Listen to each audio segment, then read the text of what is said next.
Any moment now. Why is this not running? The slowest intro ever. It might run a little slow. It might run a little slow for me, so we might get behind time. Send me to another location. Are you sure you're not going to get copyright for this? If it's not showing the race footage, I'm not screen share it, you're fine.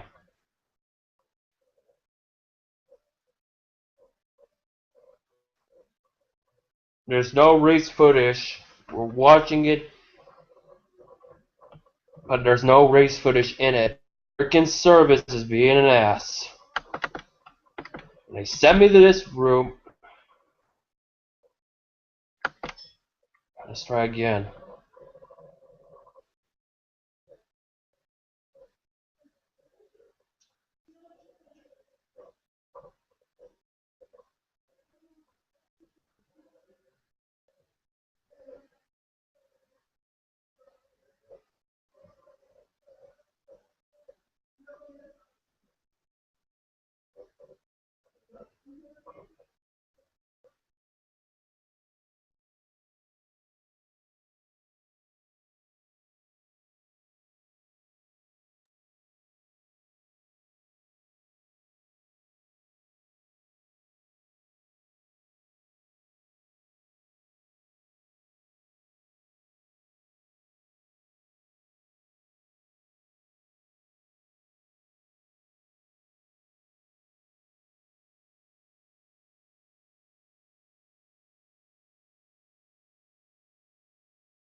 Auto.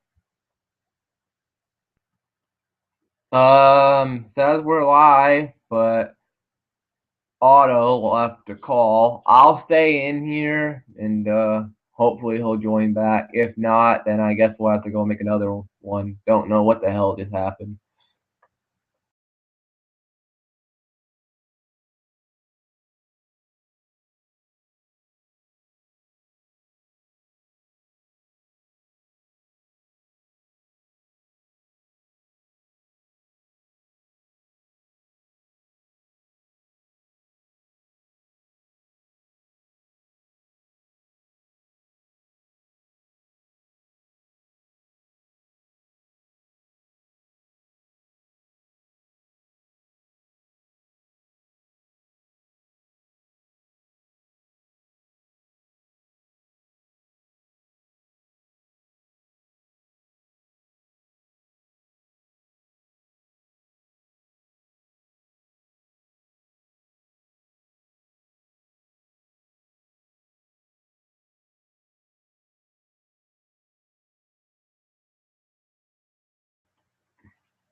Oh, there we go.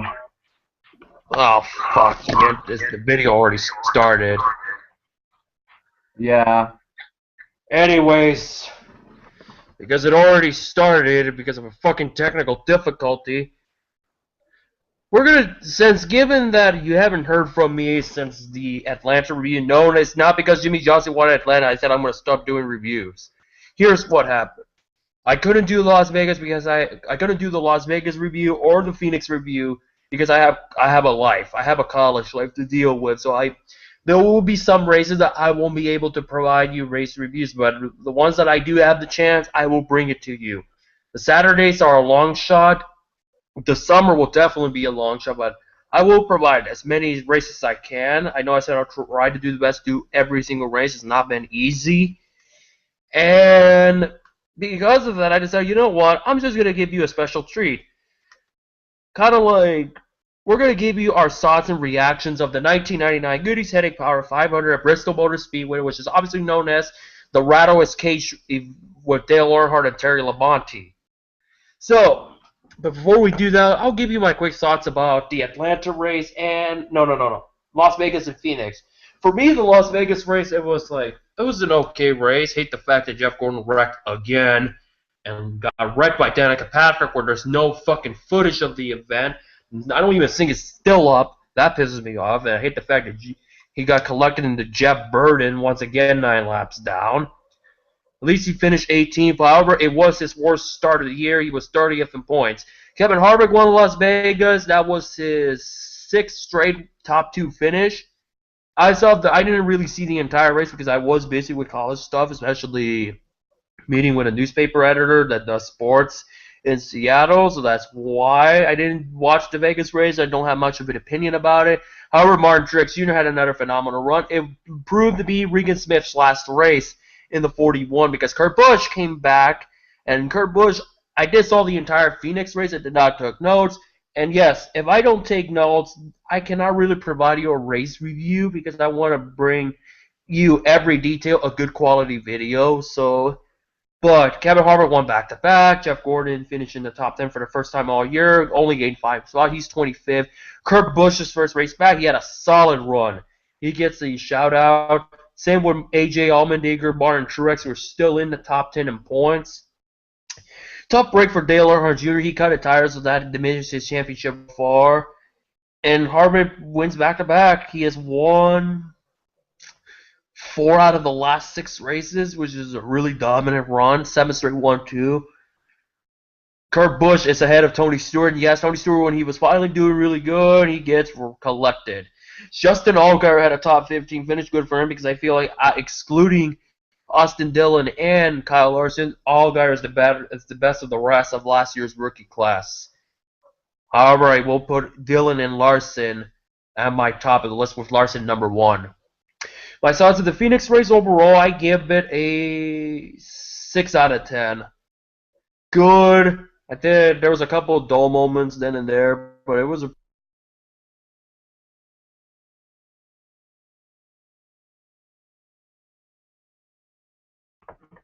Your mic went out. What were you saying?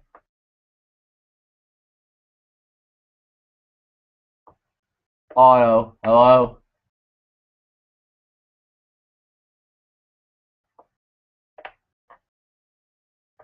Did we lose Auto? Hello? Auto.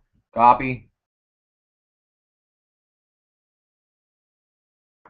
Yep, we lost Auto. Damn.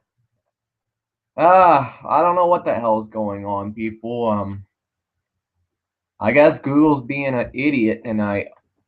Hopefully, for the love of God, this don't happen tomorrow during my hangout. Man, that would suck having to do 2 videos. What's going on?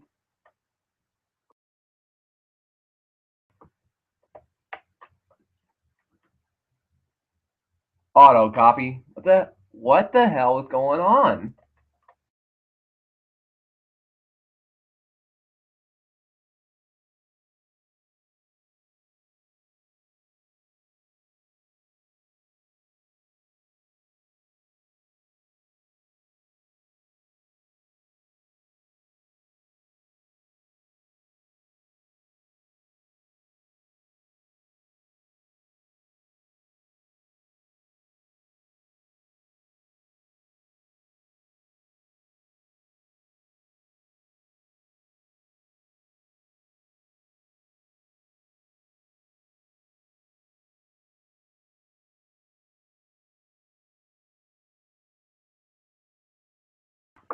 Uh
Hello?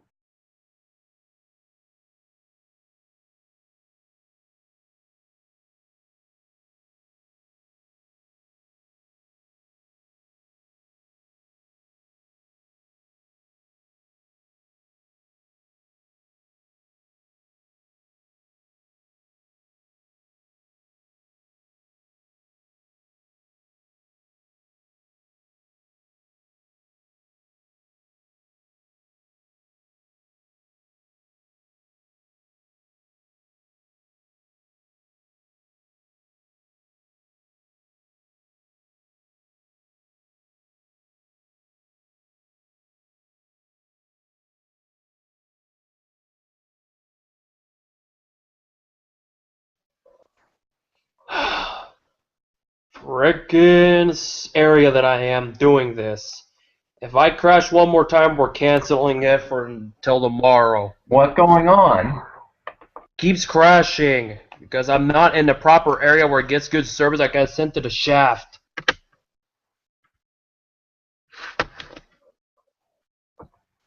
Hope you'll be able to do my video. I hope you'll be able to join my video tomorrow. Yeah, if I'm not in this area where I am, and if I get there on time, but I'm not even worried about it. I guess we're gonna try this again. If it cuts off and I join back, we're ending it here and do it again tomorrow. But I already gave you my thoughts about the Kentucky, Phoenix race. What are your thoughts about Vegas and Phoenix before we start the 1999 Goody Heading Power 500 reaction video? If we get that far. Harvick winning Vegas, pretty big as a surprise. Was not expecting that. My pick was Carl Edwards, but that didn't happen because of an incident with Casey Kane. And I actually have gotten a little bit of respect back for Carl because he did admit his mistake. I thought him and Kane were going to fight. I really did. And I was like, oh boy, here comes Carl running off his mouth saying Kane got into him. And no, he actually said it was his fault. So for that, Carl, I gained a little bit of respect back. He made his mistake, which is something a whole bunch of NASCAR drivers don't really do. No offense. Harvick winning the race. Gordon got wrecked again. Just a horrible year. Phoenix, I knew from the start. I knew from the very start Harvick was going to win Phoenix. Nobody was going to touch him. Congrats to Harvick. Gordon at least got somewhat of a decent finish. And Kurt Busch. I think Kurt was the story of the race. Harvick becomes the first driver since Jimmy Johnson at Charlotte. Oh wait, at the time, lowest motor speedway to win 4 in a row. It's been a decade since somebody has won 4 in a row at a single track. I think there's something about Phoenix that has been a specialty on Harvick since they repaved it and add the banking surface. But he also did one in the old layout, so he's usually have an act for Phoenix.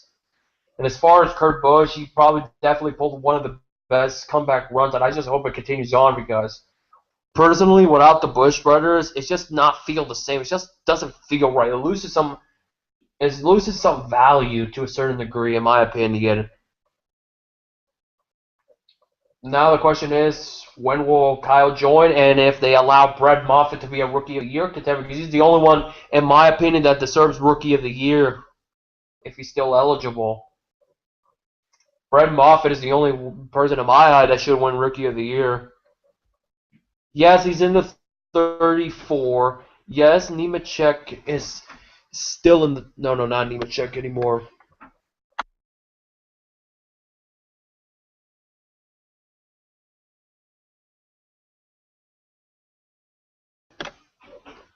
Never mind. Nemechek didn't. David Reagan. Fontana, I'm going to keep an eye on David Reagan because that's the winning car from last week. Denny Hamlin's one to watch as well because Denny Hamlin's making his first start since 2013 at Fontana because he didn't drop last year. Orange has been disappointing as well. You can't get worse than Tony, who's 36 in the points. Trevor Bayne. That's one thing I remember about Phoenix. Trevor Bayne was battling with Alex Bowman the entire time. Interesting that he had an onboard camera.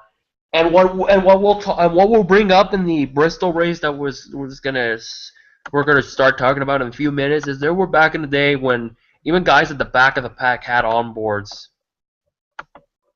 You don't see that anymore. And a lot of things. It's kind of a nostalgia act of events. So yes, I'm providing you old school reaction video. Anything you want to say to the viewers about copyright and stuff? It's not gonna be copyright. It's not screen shared. I don't need this. I know it sounded a bit passive aggressive, but no, don't worry about it. Just keep the audio in low volume. You'll be fine. Jeez, it's gonna be okay. Anyways, we're not gonna screen share it. If you guys want to hear the reaction, if you guys want to put our reaction, if it's any good, go watch the 1999 Goody's Headache Power 500, which is on the Racing Jungles 2, the Racing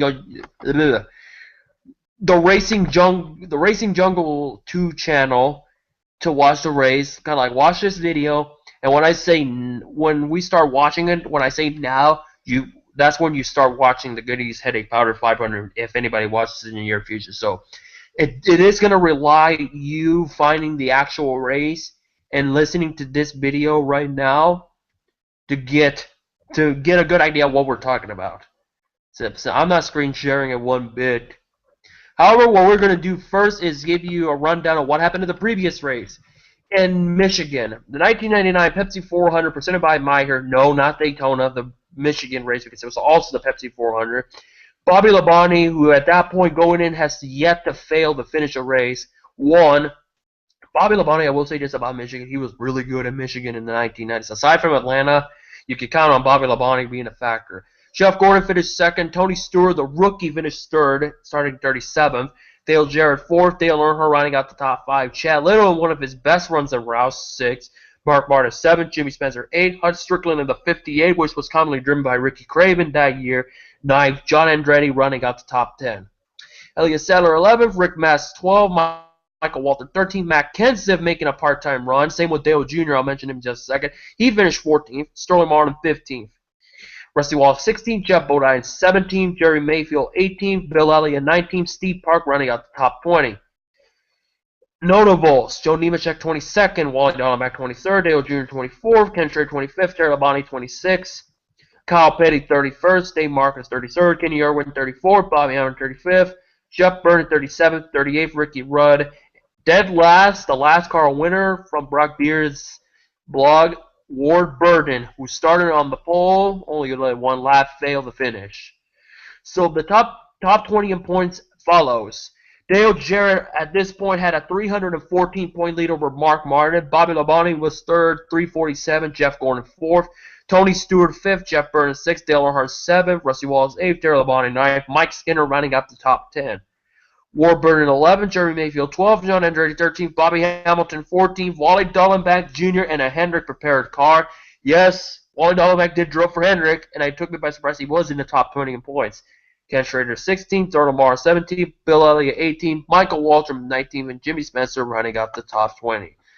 Thoughts about that top 20 that I just mentioned, and anything you have to say about 1999? How the fuck did Wally get in the top 12 in points? I have no idea. I'm sorry, but Wally Dallenbach never been one of my favorites growing up back in the day. I never cared for him. I mean, how many times do you go back into NASCAR from the 90s and somebody brings up Wally Dallenbach? His wreck at Atlanta at 90 in the 93 Hooters 500, that one comes up. 1999, Wally Dallenbach had one top 5. In fact, 1999 was the last season he finished in the top 5 in a single race. 6 top 10s, Average start 22.6. Average finish 21.7. He finished on the lead lap 9 times. At least he made every one of the 34 races. He had 5 DNFs. That is not good. His best finish took place at Pocono, just a couple races prior to Bristol. Here's his top 10 finishes. He finished 8th at Fontana, 7th at Loudon, 5th at Pocono, already mentioned, 7th at Watkins Glen. He would finish in the top 10 2 more times. I won't tell you where, but it's very late in the year, and both of them were 9th. Yes, he did drove for Hendrick. Keep in mind the 25 was in an awful stage period because I think it was their 5th or 6th drive they had in the last 3 years. Because Craven was in the 25 in 97, Schrader the year before. And then Craven got injured twice, or once or twice if I remember. He did got injured. Then he got replaced by like Randy LaJoy one time, only for Earnhardt to yell at him in the Coke 600. Many driver changes, but anything else you have to like to talk about the 99 season or 1999 as a whole before we start the Bristol race? I'll tell you one thing about this Bristol race and a lot of races in '99. At least back then they knew how to hype up a race better than today. Look at the intro. If you don't believe me, go look up the intro for this Bristol race. And we're gonna do that in a matter of minutes. So you have to find the race intro because the Racing Jungle 2's portion of the race does not have the intro. You have to go look. You have to look up. Type in 1999 Goody Headache Powder 500, and then you'll find the intro. It's like a 3.5-minute video intro. Watch that first, and we're gonna do so as well. Obviously, given the song, we're gonna keep it at very low volume, but we'll Yeah. give you our thoughts. So, Rain, you have the intro video and the full race, correct? Yes. No, I have the full race. I do not have the intro. All right, I would have watch the intro, and I would recommend you watching the intro too for those that ever watches it. All right, we're gonna pull up the race results of the forthcoming race, but we're not going to tell you where they finished because we're gonna actually watch the entire race from its entirety. Kind of like what Altamatarik does, and I apologize if I butchered the name. Kind of like his type of reaction, except you will not see race footage videos just to save protect the channel. So I do apologize if you have to look up the actual Goody Headache Power Fiber and match it up when we are watching it. I do apologize, but better safe than sorry. Alright. So this is the 23rd race of the 34 campaign race. So there's 11 races. After Bristol will be 11 races to go. So Dale Jarrett seems to be pulling away from the championship, and Dale Jarrett's run you can say is one of the more underrated and somewhat forgotten runs of 1990 of NASCAR. But any last words before we start? Like I said, we could talk about 1999 before we start the intro. Do you think overall 1999 was a good year for NASCAR? I could say so, but I didn't start watching till 03. I would imagine 99 would be good, but I will say this. The championship was decided before the finale. That's the only spoiler I'm going to give you if you don't like spoilers or like to watch the entire 1999 season, or however many races are up on YouTube. Alright, we're going to watch the intro, so Ren, get ready because I'm going to start the intro right now. I put it at low value. Yeah, alright. Get the intro ready from Brock Veer's channel, so I'm going to say 5, 4, 3, 2, 1. Here we go, the intro.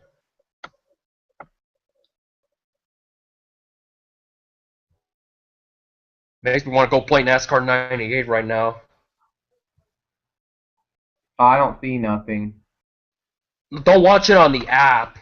Remember, I'm not screen sharing it. You have to watch it individually. Oh, boy, I do miss that X-Side purple and pink car.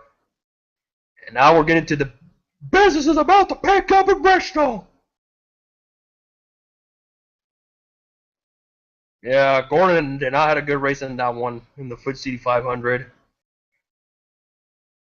Look at all these sparks. Look at all these damages. Back when Bristol was Bristol. This is when Bristol was badass Bristol. When you have chain reaction, nobody making it through, Bobby Labonte kicking the fender,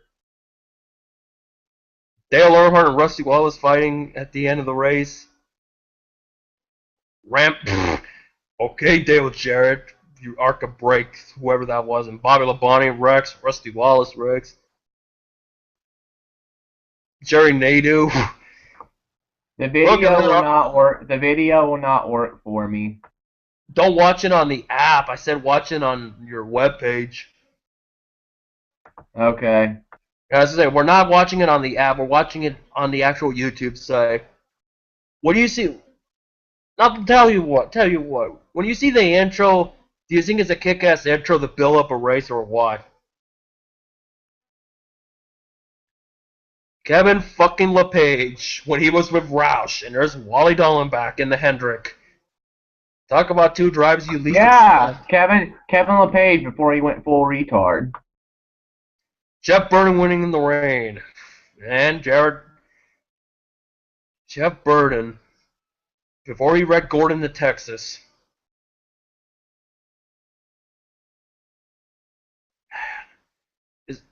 Boy, I do miss those 1990s paint schemes back when they actually looked kind of badass. Jeff Gordon with damage race car. Derek Cope. What else do you expect? Derek Cope, of course, you'd be involved in a wreck. Seriously, when you watch the intro, NASCAR 98 written all over. The full race. Are you looking for the? Are we watching the one that's 151 minutes or the one that's 145? Let me see. Oh, the one that's the 151. Okay. Yeah, the Racing Jungle 2 video. Sterling Marlin.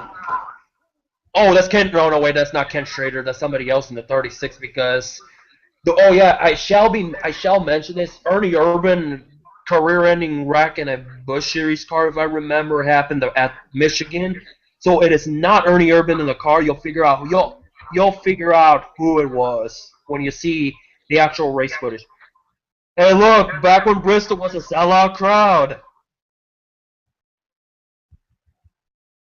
I think this was the first full year they actually had the current Bristol grandstands. It's almost like full Coliseum, but not yet.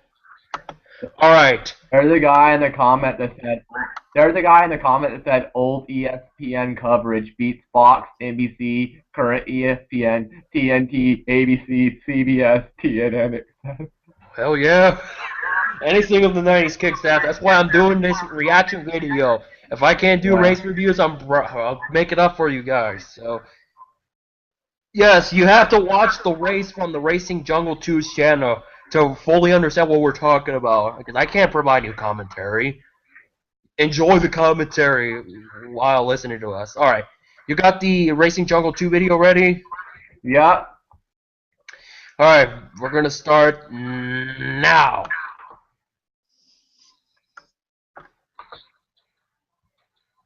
Can you not hear it? Is that good?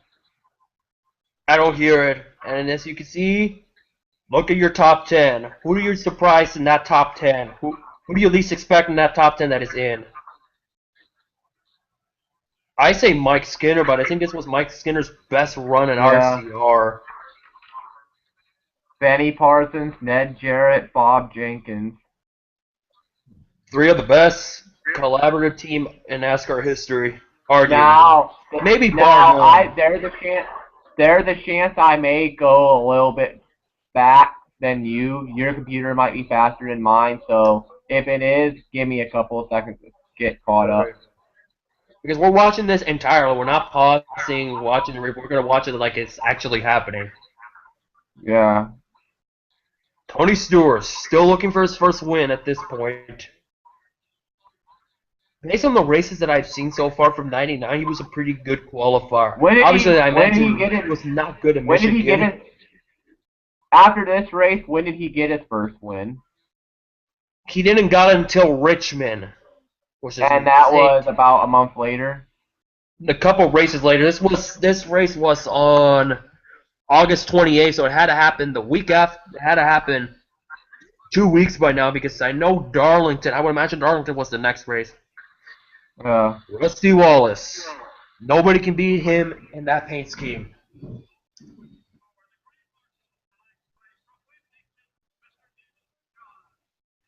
Start your engines! Can't get any southern than that. Yep. That Bobby fat ass Labonte McDonald's car. Bobby Labonte back when he used to be good. Remember when Mark Martin had an onboard every frickin' race? Pepperidge Farm remembers. Yeah. Wally Dahlback gets an onboard for crying out loud. Boo. Who, on Jerry or on Tony? No, on Wally. Oh. God, if you see this, what are your thoughts on Wally Dahlback as a commentator? I think he's All I'm gonna okay. say is this. Well, now look at That's this Miller all. Lite. Look at this front bumper of Miller Lite. Rusty Wallace makes that Miller Lite car look good. That is what Miller Lite's supposed to look like. There's Jeff Gordon. Little we knew Ray Abraham was in his final run with Gordon because he would not be crew chief for long. Rest in peace, Rainbow. Oh, he'll be back at Homestead. Hey, look, Jeff Bodine's pit crew getting coverage. You don't see Alex Bowman getting coverage, or look, Brett Bodine's pit crew. That's like saying Brendan Gong's pit crew getting coverage.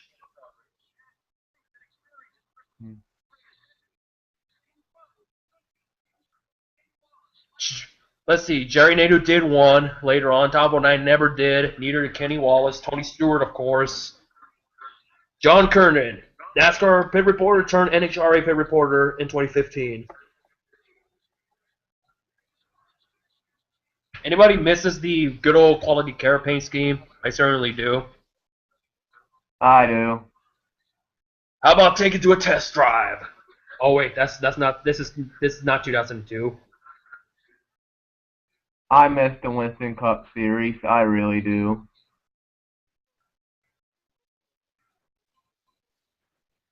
Listen to the grid music on ESPN. You're gonna notice it vastly. Listen to it very closely. It sounds normal, but wait. All right, let's take a look at this starting lineup. Let's see, Tony. Let's name drivers that are still in NASCAR. Let's name drivers who are still in NASCAR. Tony Stewart, Rusty Wallace. Okay, Okay. Kenny Wallace, future Hall of Famer. It hasn't popped up yet. Okay, there it is. Kenny Wallace, Jeff Gordon. Mark Martin nominated for the Hall of Fame. Okay, ESPN. Play the Speed World song, and now it's in high pitch.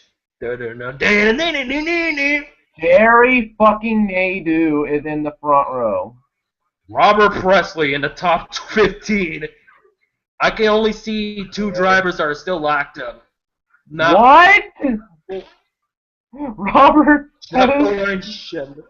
Green and Darrell Waltrip actually not starting in the rear at this point. The Bodine brothers. Jack Little. Hey, look, Darrell Woodpecker.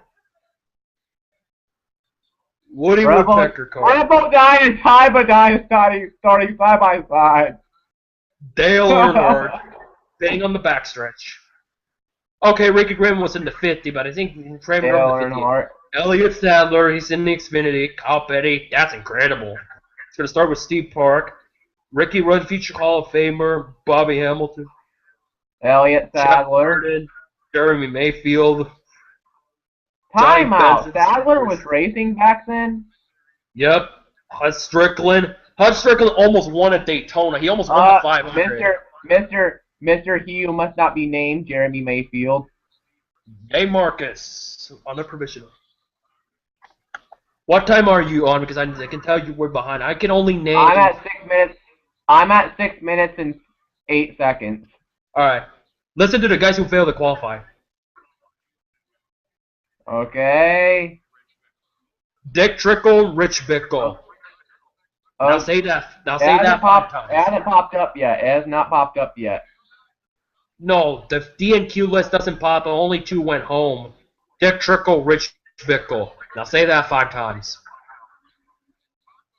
Fucking Todd Bodine has an onboard. That's like saying Trevor Bayne. Oh wait, Trevor Bayne got an onboard. Look at that. Back in the day, race coverage. We're on Speed World. Pace car is Green out. flag. Green flag. Just like that. 6 minutes in, we're already underway. These days, it takes an hour to get the coverage going. Kenny Wallace is in 4th. I have that diecast car. I don't know what happened to it. Hey, Fox and NBC, take notes. This is a badass camera shot. I have nearly 100 Rusty Wallace diecasts. I got about 20 Jeff Gordon Rainbow diecasts. In case if you're wondering, that's not Ken Schrader in the 36 or Ernie Irvin. That is Jerry Nadeau in the 36.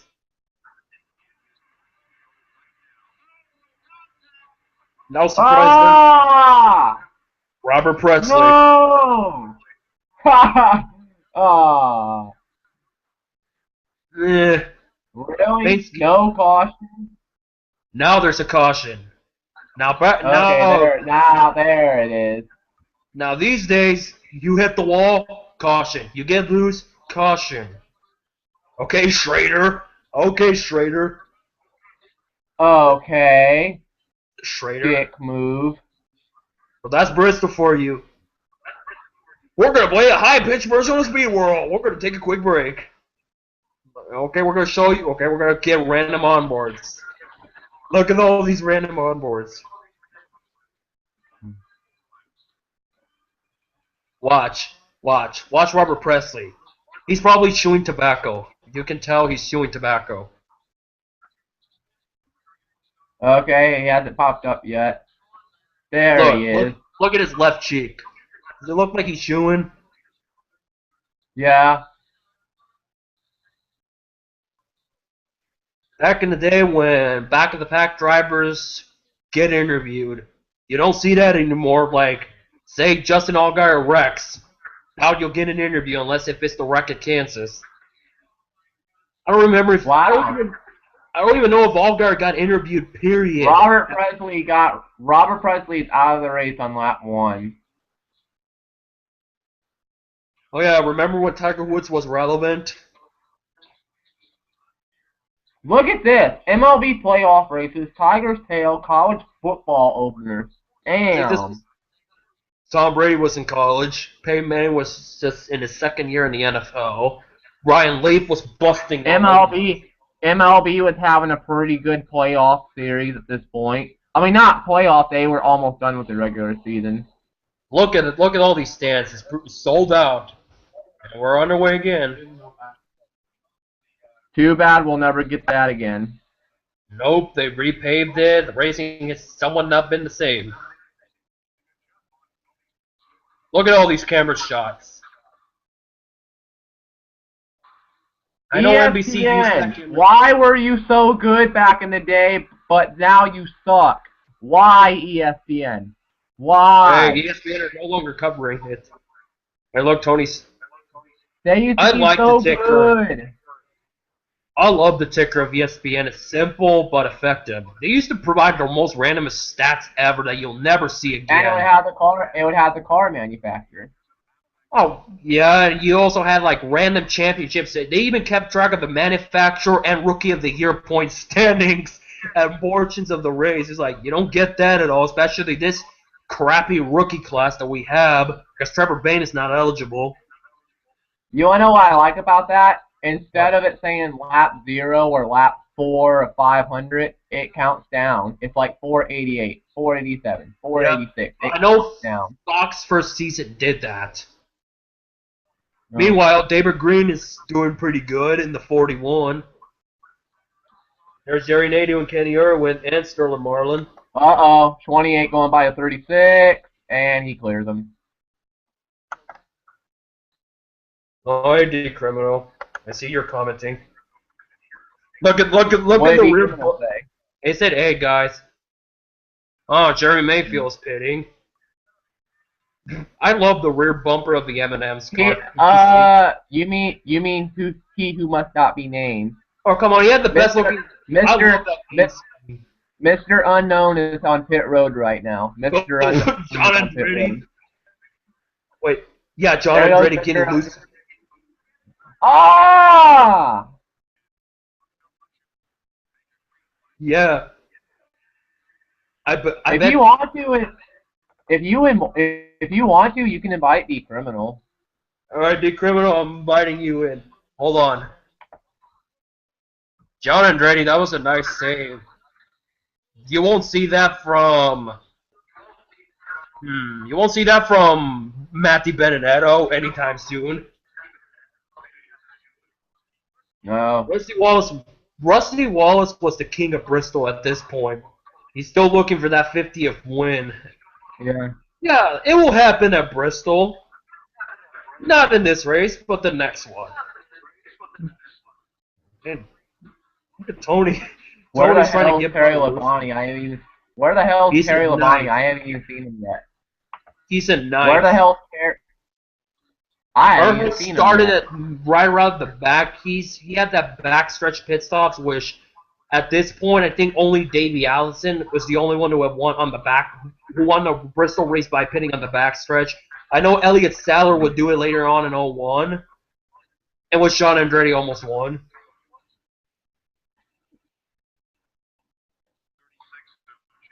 Man, Sterling Marlin has a pretty decent average finish. Still can't get a top 10. Sterling Marlin lives in Columbia, which isn't that far from me. It's about a 40-minute drive from where I'm at.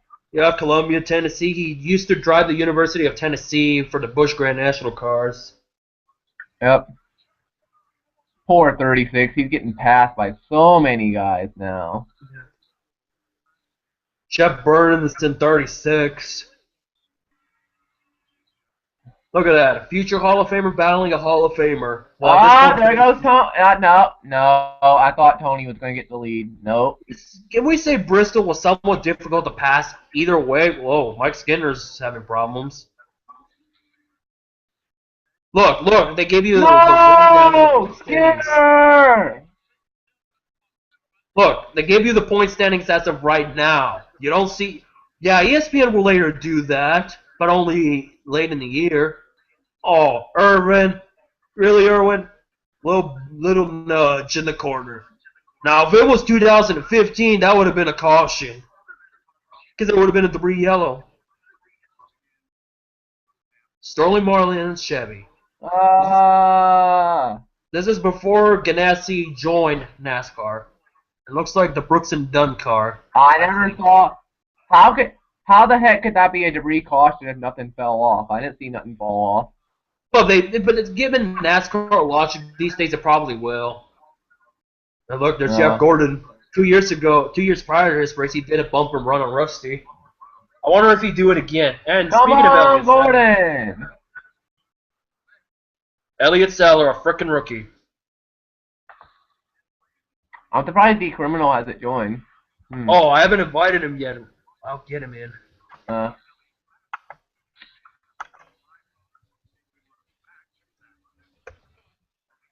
I'm sorry, it's just so weird seeing Sadler in the 21. He won his first Cup race with the Wood brothers at this track a year and a half later. Look, they even give you look at this. They even give you where they started in the parentheses. Look, they give you where they started to show you what happened to this quality. What happened to that kind of coverage? They need to bring that back. Okay, we're getting a random ass commercial. Okay, good. I guess it was some depressed commercial. I'm so depressed. Stone Cold is injured. I got nothing to do. Some random commercial about anticipation. Okay. Who the hell he lapped it? Who's that? Is that Hut Strickland a lap down already? Yep, it's Hut Strickland. He almost won at Daytona. He led a couple of laps late in the going in '93 in the Junior Johnson car. And oh behold, Whatever happened to the old lights at Bristol? maybe the camera quality, but it has to have college football feeling. It does have that football feeling because it's late in the summer and Mike Skinner's still driving. Does somebody say McDonald's? McDonald's is my spot. As one of my dear friends, Bill Elliott in '94. One of my dear cute friends would say chemicals. I say chemicals like chemical. There's Tony Stewart lapping Dave Marcus. He already lapped Ricky Craven. See, that's Benson, Nemechek. Look at his onboard. They need to bring that onboard back, the one you're seeing on Mike Skinner. They need that camera back. I don't got it on board yet. Yo, it'll pop up. Oh wow. Look how he's turning that corner, turning in the corner. Meanwhile, John Andretti's trying to get by him. John Andretti won in Martinsville early in the year. After spinning early in the going. I wonder how drivers back in the day hated that they had to pick up the cup with the drink, with the soda in it, or whatever, water, whatever it was. They had to pick it up instead of these days where you can just sip through a straw. Joe Nemechek. I wonder how he'll do in the next couple races. Oh yeah, he won later on too. Another first-time winner down the road. Come on, Gordon. Every time I think of Tony Stewart and Jeff Gordon at Bristol, I always think of that fight they had. Yep, same race that Elliott Sadler won. It's like, I'm gonna wreck that son of a bitch. And they still do. Jeff Byrne, before I hated him. Look, they give you the, look who's on the move. Bobby Labonte gained 10 spots, Earnhardt 11.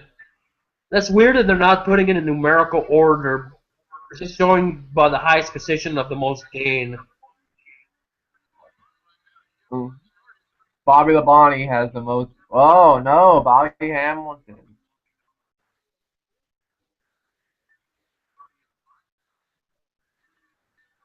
It took forever to get by Nemechek. And that soon to be Kenny Irwin ride that he would eventually be killed. Is Rusty Wallace already in the NASCAR Hall of Fame? Yeah, he's the most recent inductee, I think. He was in the 2014 Hall of Fame. I know Jarrett was 2013. I know Mark Martin is nominated for 2015.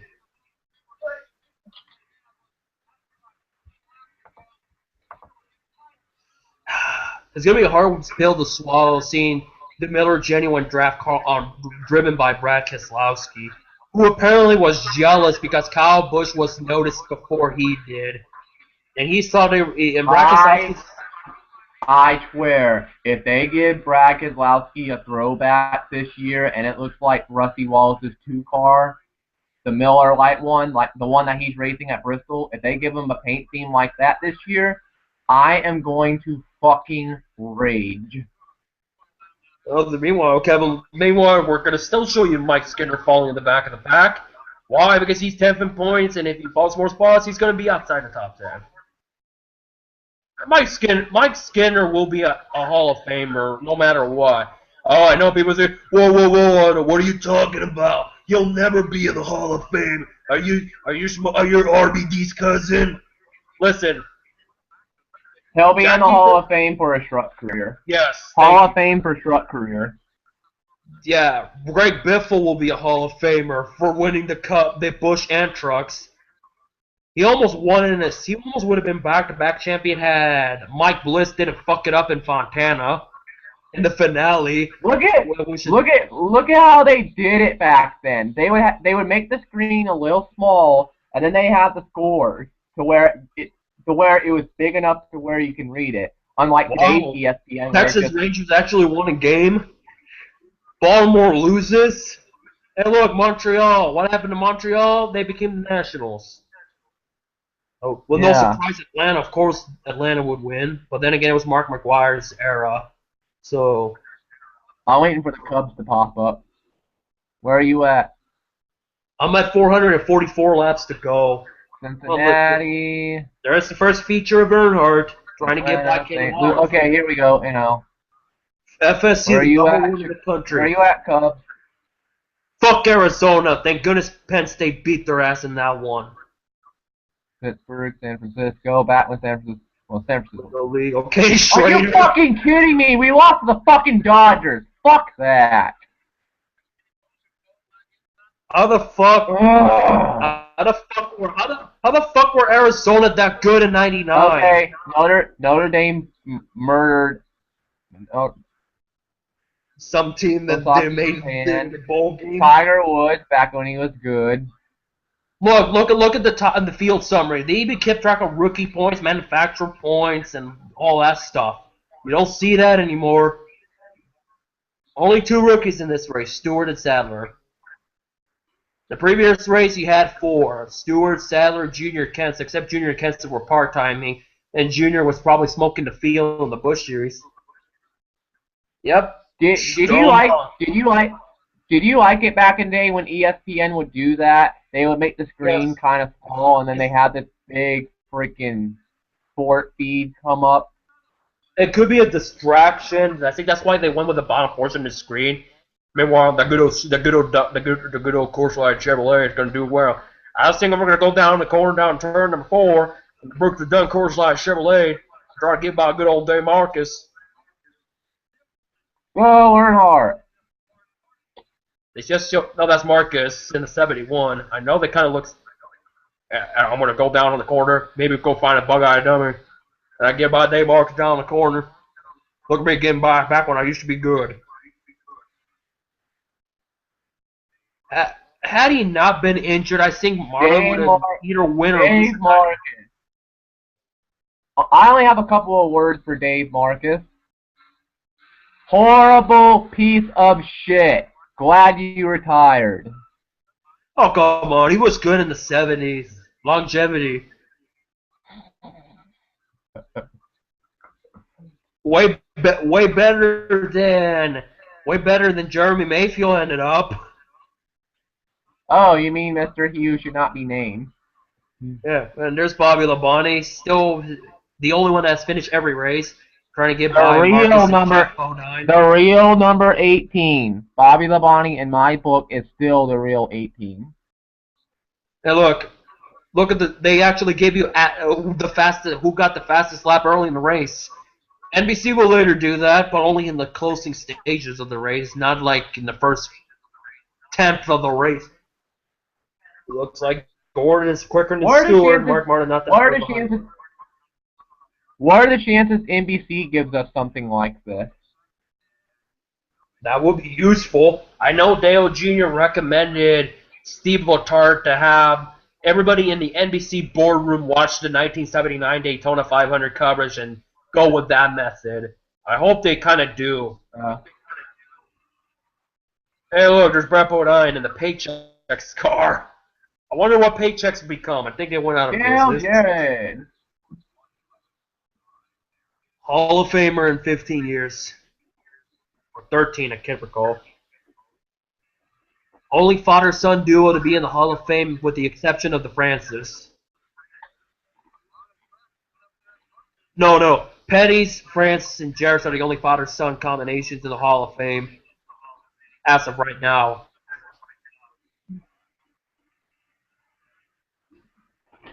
Jarrett, the championship leader. I wonder how many more points he'll gain after this one. What the hell has happened to Darrell Waltrip? He had a better qualifying effort than he usually has done at this point in his career. Hey, look, we're going to give you a random information where Wally Dallenbach gets some points. At this point, he's only lost 2 spots. And it's going to fall off down to Tony. Boo!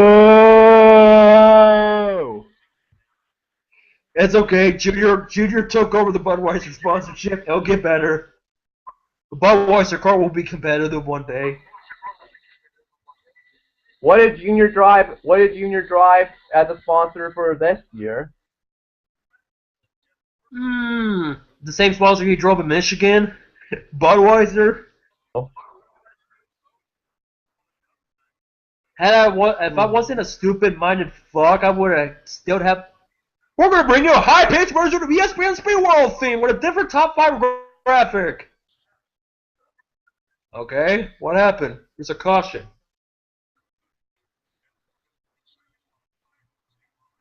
Oh. Are you sure, Bob? I don't see damage on Dale Jarrett's car yet. I don't see damage on Jarrett. I see more on Wally. Wally, I think. Let me see. Oh. Yep, he's gonna hit. Can he save it? No, he doesn't save it. Damage on Jill Jarrett's car? I don't see nothing. Look out, Bill Ellie! No! Look at everybody involved. Sadler, Hamilton, Mayfield. John Andretti is done. I don't.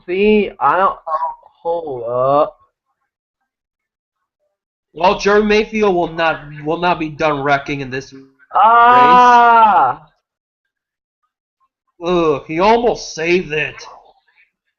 Oh, I think there's the damage. No! Look. Sadler! Bill Elliott. No, nowhere to go.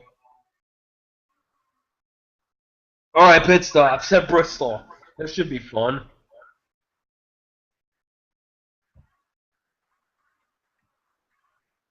Back when a 17-second pit stop. Now, if it was 2015, that would have been a penalty of Bobby Labonte. Where are you at in the video? I'm at Bobby Labonte pitting with a 17.2-second pit stop. Okay, there's Bobby. Shots. Look at the tire. It's off the pit lane. That would have been a penalty. Back when officials made the calls. This year, not anymore. Nope. And back then, a 17-second pit stop was good. Oh, I was about to say, what the fuck, Bobby?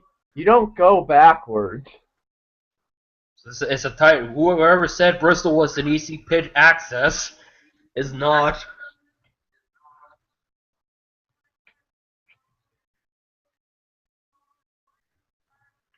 At least he didn't pull a Martin Truex and try to go in the pits, and he did not, and he didn't win when he was already in the commitment line. How much you bet when Dale Jarrett was on pit road? He's like, I don't care where I finish. I got high enough leading points anyway. It's still early in the race. How the fuck Rick Mast not got involved in this one's beyond me. Or Hutch Strickland and Steve Park. Okay, Jeff Bodine is in the top 10, folks. Jeff Bodine's in 6 after 70 laps. Jarrett's back in the pits. Okay. Get this freaking car fixed! I want to take it to a test drive! Go, go, go! Get me on the pit! No! The Mustang's gonna beat me! Thank you! Oh, wow, the rear onboard got no damage. Am I the only one who misses those rear onboards that had the sponsorships underneath?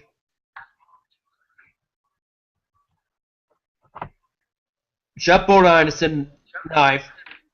Dale Jarrett going to the pits again. Oh wow, ESPN. Way to cut back to a restart. How the fuck Tony Stewart pulled away from Gordon that quickly? My video is a little bit slower than yours, so.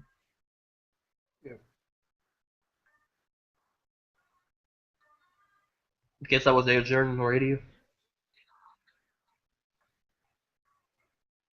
How the fuck? Jeff Bodine in 9th place at this point in his career is impressive. Then again, he did finish in the top 3.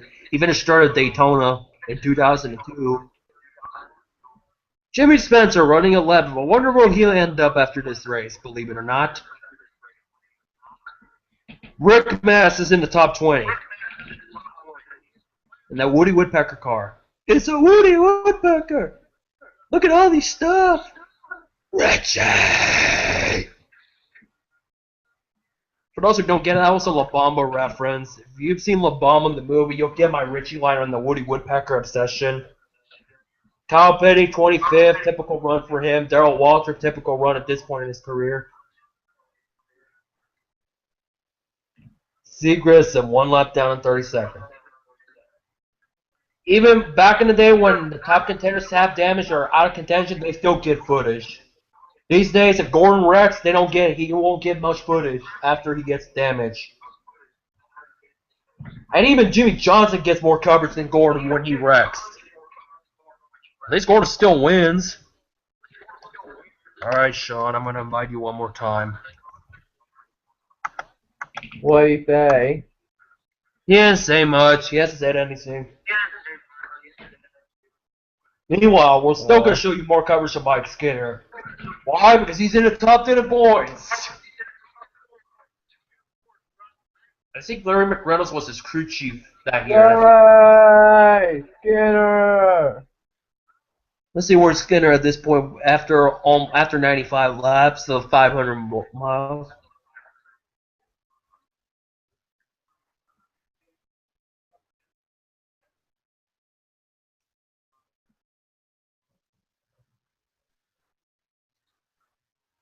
Okay. Oh, so that's how their feud began. A little bump at Bristol. Probably not. What feud? Gordon and Tony. I think that's how it started.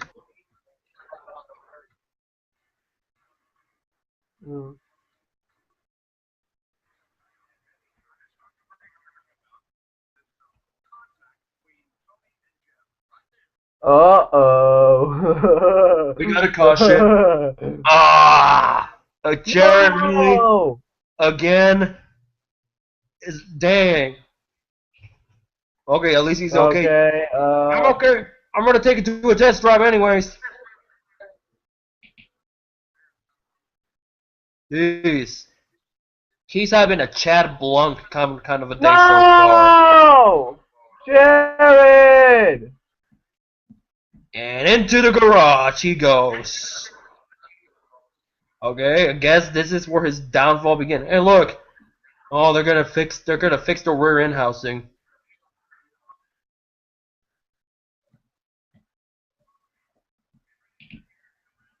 But back when they used to show garage coverage, they do it on NASCAR's official page, the garage cam, but not during the race.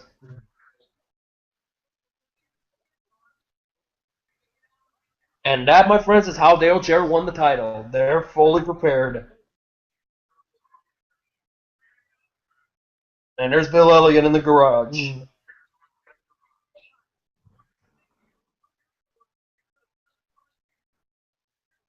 Come on, get me out. I want to take it to a test drive. God damn it, come on.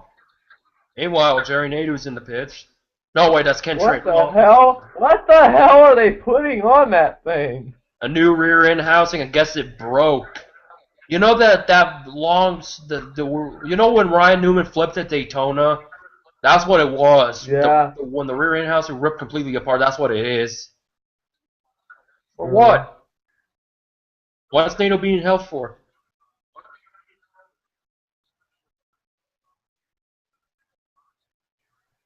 Oh, they're gonna penalize Nadeau for that? Oh, come on! Come on! Hold on. What's going on? Jerry Nadeau's being hold for 2 laps for that incident. Watch the replay. For what? Even in 1999, that's a bullshit call. That's a little tap. Wait. It's a bullshit call. 2-lap penalty for a little tap.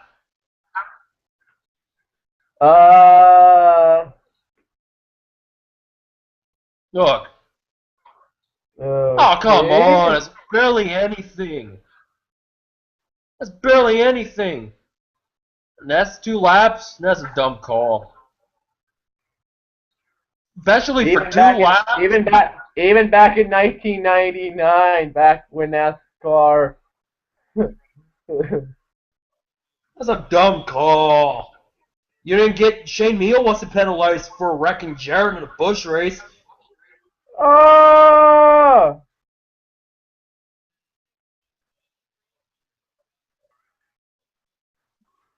Dale Jarrett being humble. Well, he did got loose.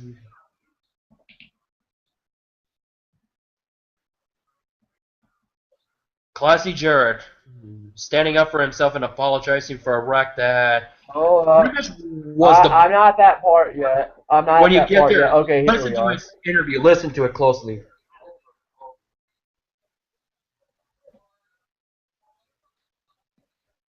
Oh wow, ESPN back to another sudden restart commercial break.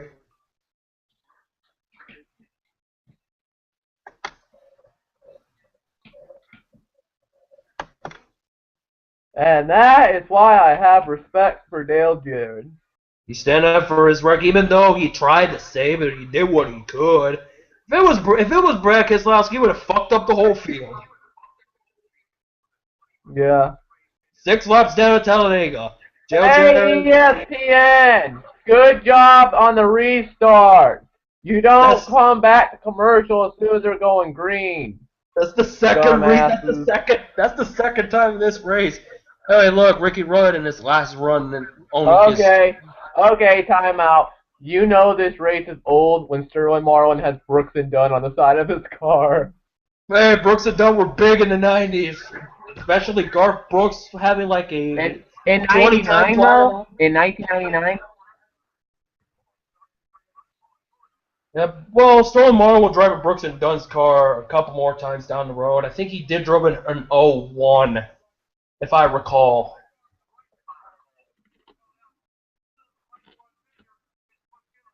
Yeah, I if missed the you, rainbow. yeah. This is back when you had a lot of several driver owners that fucked themselves Homestead. because of it. Ricky Rudd and Bill Elliott, for example, and Darrell Waltrip. Even though Darrell Waltrip was with Travis Looking at Martin. these two cars right now, which one do you miss more? The Tide car or the rainbow I car? missed the tie card in general. I think Harvick is distinctive for being the last guy to have that ride in the trucks.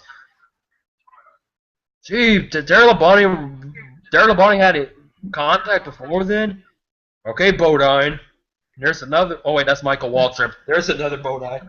The car that was formerly driven by Jeff Bodine is right behind him. Michael Waltrip in the 7. Where the fuck is Earnhardt? I haven't even seen him. I think he's only been. He only showed. I think they only covered him like one time at this point. He started. He started Oh. about on the back. Look, they give you the points Hey! right now. Whoever's in the 60 car, stop driving like an ass. That's Jeff Bodine, and the car behind him is the car he used No to wonder drive. why. No wonder why. That's Michael Waltrip in the middle and Brett Bodine behind him. Kyle Petty in the 44 Hot Wheels car. He made that. Well, I wouldn't say he made the car look good. I wouldn't say he made the car look good. I'm just saying the look of the car looks good. I like the Hot Wheels car. Like most '90s cars. Hey, look, Tom Bodine with it on board. You won't see that from JJ Yale, even though he's sponsored frequently by Dr. Pepper. Okay, Bodine. Okay, Bodine. Trying to wreck Kenny Irwin. Bodine, you. Bodine's still running aggressive, except for Brett.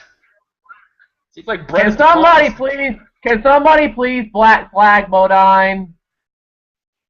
I don't think it's 1999. I can't do much about it.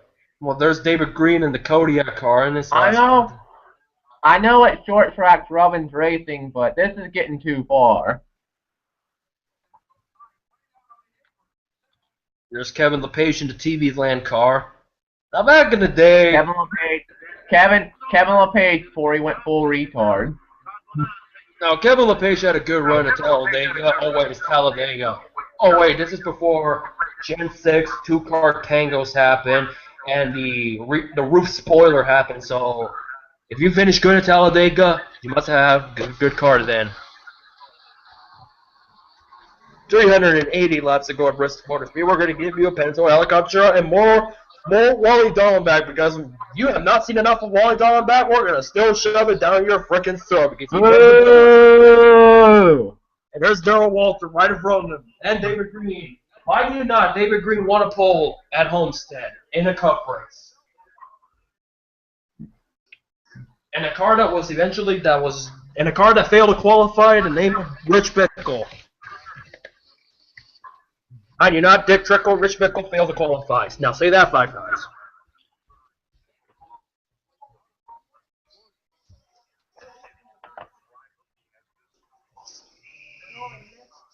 Marzo 2008. Mm-hmm.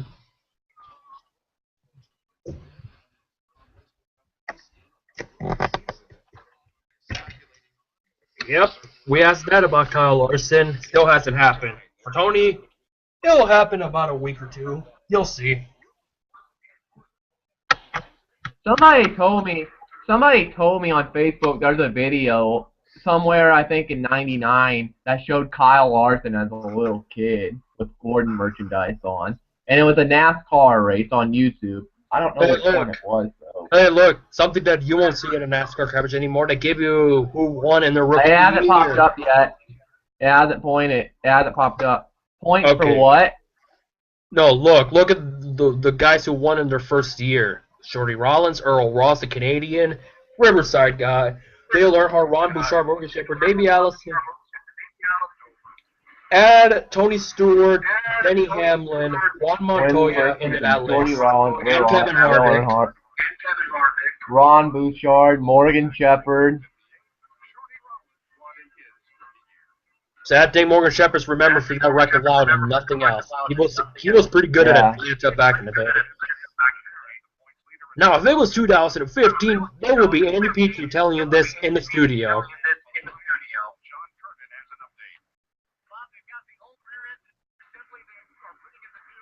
Now, if it was 2015, it will show that in the studio, not in an actual live shot of it.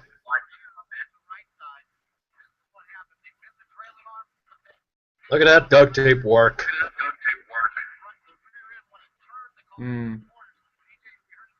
Meanwhile, there's Dave Marcus again. Okay, looks like Stewart so far. Stewart looks promised to get a win. We'll see what happens. And here comes the update bar again. Wow, preseason. I wonder how the St. Louis Rams will do. I think they'll be mediocre. Same with Tennessee. I don't see none of those two will make it to the playoffs. Bill Belichick. Bill Belichick is doing pretty good as a Jets coach. Wait till the next day. New England, back when they were trash. Alright, Kansas City's leading Minnesota. Cleveland beating Tampa Bay, no surprise. New England, Tampa Bay. Boo! Yankees beat the Mariners when they were good. Yes! Boston beat the Angels. Fuck the Angels. Okay. How the fuck did Baltimore lose to Detroit? I know this is the Cal Ripken era, that's what I'm saying.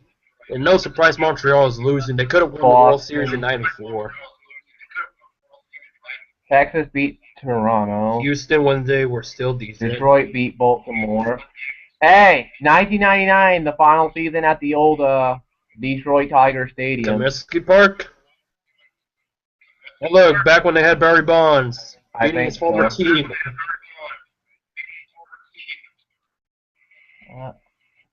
Of course, Louisiana Tech will lose to Florida Colorado. State. Fuck yeah, Penn State beat Arizona. Pittsburgh, San Francisco. Oh, it's Kansas. Okay. Of course they lose. Kansas. Come on, Cubs! Lost to the fucking Dodgers. Boo! Osaka Japan beat Alabama in the Little League. Notre Dame murdered Kansas.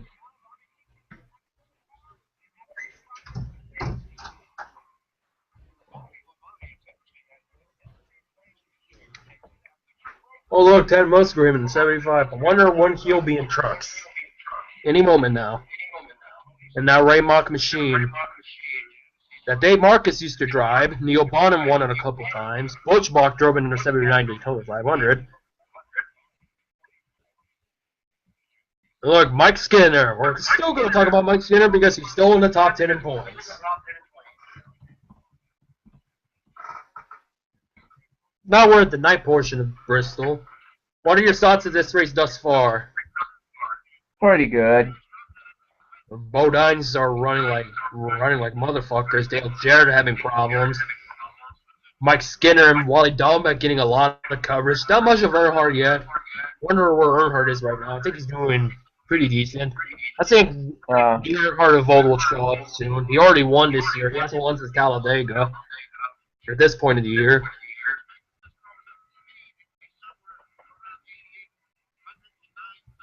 I'm Rusty Wallace. And this good old hot rod is running at 120 miles an hour. I'm trying to get by Dale. That is the worst Rusty Wallace impression.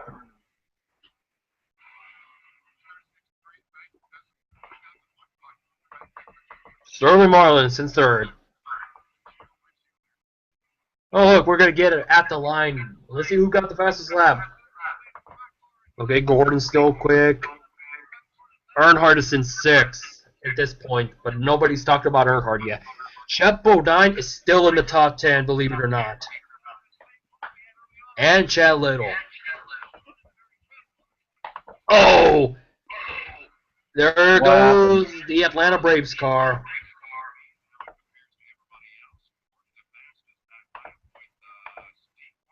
Look at all these cars racing back to the line. No! Oh, wait. That's a... wait, hold up. That's Atlanta Braves. Oh, come on. Come on. Bob Costas said they were the team of the 90s. They're supposed to be good. Okay, you lost it. Cubs almost up. I wonder how the Falcons will do this year. Except they fucking choked at the Super Bowl to the Broncos. If you have not realized right now, we're pretending we're in 1999, so bear with us. That's why I'm referencing the Falcons in the Super Bowl, because they did make the Super Bowl once upon a time ago. And if I remember, they beat the best team in the NFL, which was the Vikings. Which they were 14-2 that prior year.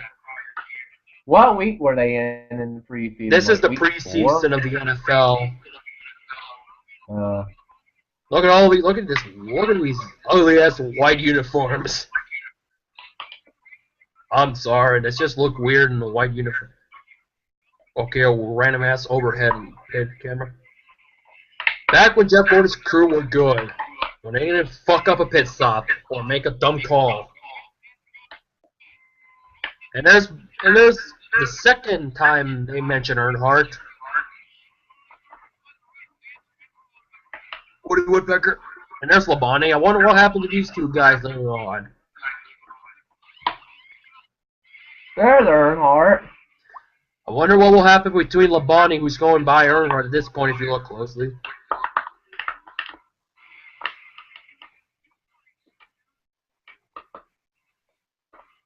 Man, my bracket is busted. NC State won. At least I got Cincinnati. We're still going to provide you high pitch coverage for no random reason. No, I like the high pitched version of the Speed World. It's just weird that they do that.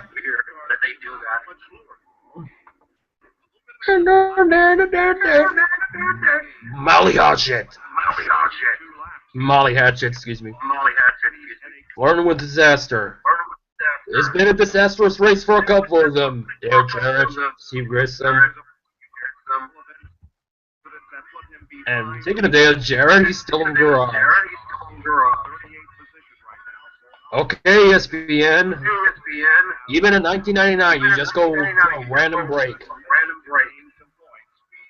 Look at all these crowd shots. That Gordon fan probably got beat up after that. This is the time when Gordon fans... Hold up. Okay, I'm just seeing Dale Jarrett in the garage. Okay. Look at all these crowd. Look at this crowd.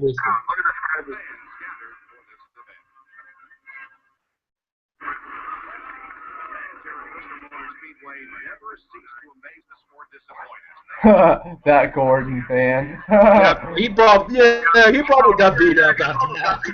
This was the time when everybody accused Gordon being back when everything. Okay, I'm gonna go grits here. Back in the day, everybody had a motherfucking sign in the crowd. Is it okay, Marlon? You try to wreck Gordon? That good old, Back under that good green. old Coast Light Chevy. Green. That good old Coast Light Chevy can't win the race. I don't care if Gordon's in front of me. Green flag. Look, back when they used to stick to almost every car going by. Marlon, what the fuck?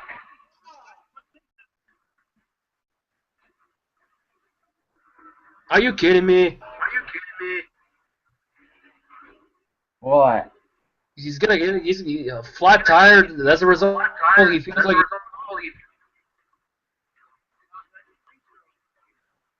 Fuck.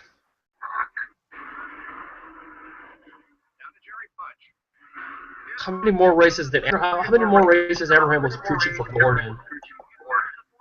I don't think not for long. I think for about another month.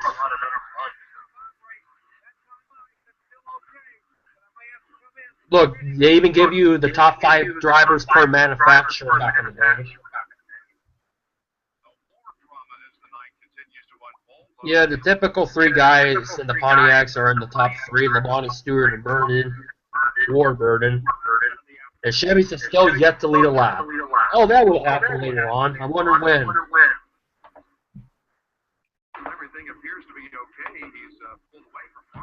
We're gonna still show you Mike Skinner because he's still in the top 10 points and he got his lap back. Yay! And we're gonna show you the good old Coast Guard Chevrolet onboard trying to run over Gordon. At least he didn't try to turn him, he just made a little contact except they hit at the worst spot.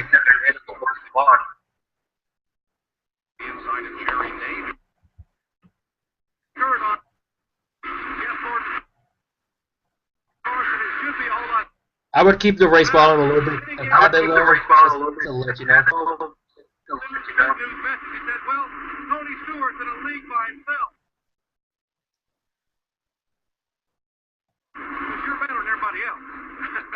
Oh, Stewart is dominating the race. I wonder if he's going to win this race. Alright, it's lagging.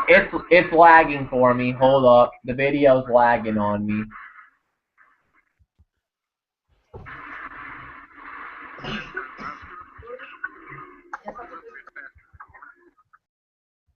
My video's lagging. I don't know what the fuck's going on. Hold on. Hold on, Auto.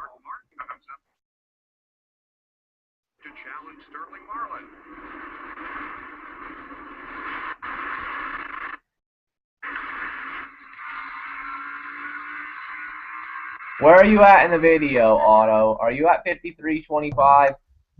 I'm at 53:49. Are you watching it on the app or you're watching it on the actual YouTube page? I'm watching it on the actual YouTube page. Huh, that's strange. I'm at 54 flat. I'll pause at 54 flat. Tell me when you're at 53, 58. Okay.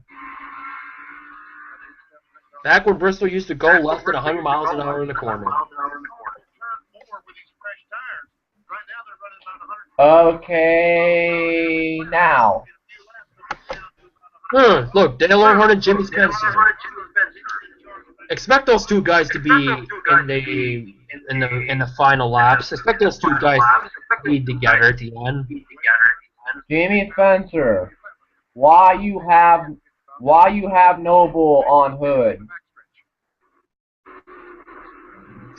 Is the Winston promotion. What else do we expect? Jimmy Spencer has no bull.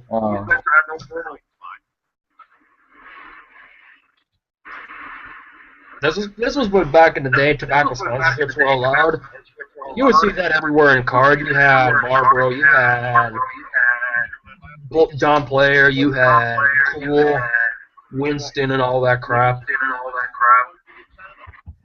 Hey, look, Jeff Bryant is still in the top 10. For how much long? If it was 1987, you would expect Bryant in the top 10. And we're still going to show you Mike Skinner because he's going to lose a lap and he's still in the top 10. Yay! Mike Skinner's getting a lot of TV time, I must say. Mainly because Tony Stewart is going to lap him. Not a good exit in the corner. And back a lap down he goes. To Gordon, I don't see Gordon led a lap in this race. I'm not looking up the results and the stats after this.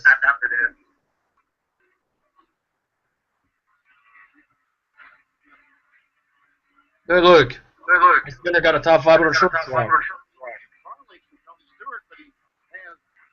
Yes, people may look at this video and those who haven't seen this race like, where's Jimmy Johnson? Where's Greg Biffle? Where's Carl Edwards? Where's Danica? Okay, who the fuck cares about Danica? Some people do. People with no fucking brain. People who don't know what fucking real racing is. I think Danica, 1999, was probably running go-karts.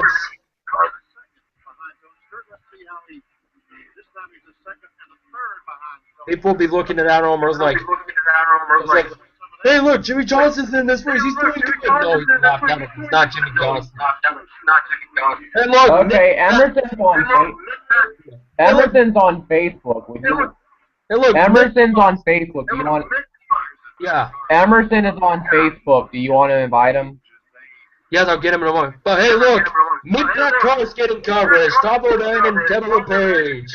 They're outside the top 20. You will see. Yay, Kevin LePage. I'll say it again before he went full retard. You will see footage. You will see first 25th place battle between Alex Bowman and Cole. Hey, look, it's he who must not be named in the 12 car. Yep.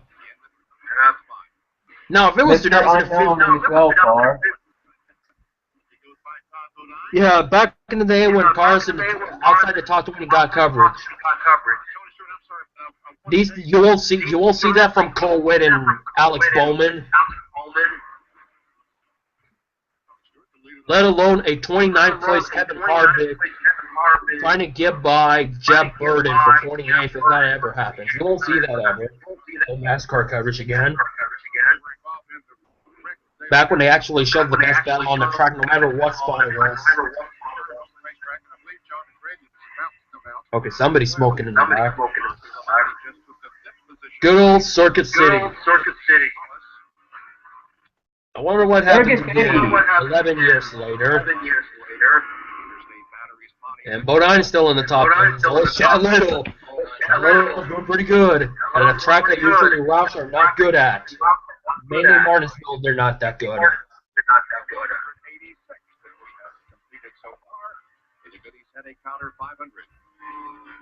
Yeah, Brad Keselowski being jealous of Kyle Busch because Roush found potential in Kyle first, even though he was 16. So that's how the rivalry began between Kyle and Brad. Just because Kyle was chosen over Brad in the Gong Show that Roush used to do in the late 90s. And Kyle Busch did not win the Gong Show. You know who won it? Two unknowns you'll never hear from again. That Chuck guy and Nate Hasselhoff. Who the people are wondering, Otto, why the fuck are you talking about Nate Hasselhoff? He's a nobody. He's a reject of Roush. Hey, could be worse. Let me try to get him one more time. I think the criminal's probably in bed by this point. And there's Bill Elliott going back to the garage. We're gonna show you of Todd Bodine because Derek Cope is no longer driving, but we're still gonna show you Todd Bodine in 25th. And getting lapped by Tony Stewart. I'm wondering how the fuck Stewart lost this race.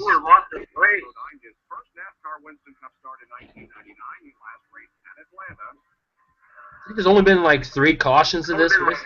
No, 4 cautions. Pretty clean race. Oh, look at this. They even gave him the most random stats in the world. Tony Stewart is the best rookie they've had at this point. Better than Earnhardt, better than Ross, better than Ridley, better than Davey. Even though Davey had more top fives in '87. I wonder how Denny Hamlin did in his rookie year. I think he surpassed. Hold on, let me look at Denny Hamlin's rookie year's average. Denny Hamlin's rookie year average finish was 12.5. I think Tony has to. Let me look Tony's after 99. 10.3. I think he still has the best rookie average finish than anybody else. Hey, look, Earnhardt and Bodine, just like the good old days of the 1980s when they used to wreck each other every so often. Even in a sports, and even in a Busch Grand National at Charlotte. Okay, that's a different shot. Yeah, I'm a fan. I'm gonna give you the fan shot. I wonder what would happen to Bodine in the next few months. Okay, Spencer, he gives him a bumper run on Bodine. If Kenny Orr gets clipped by somebody else again, he's just having a rough day.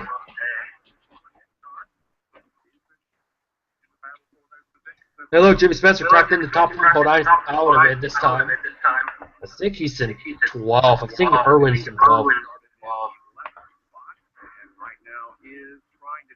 Remember Kenny Irwin finishing the top 3 at Daytona? Pepperidge Farm remembers.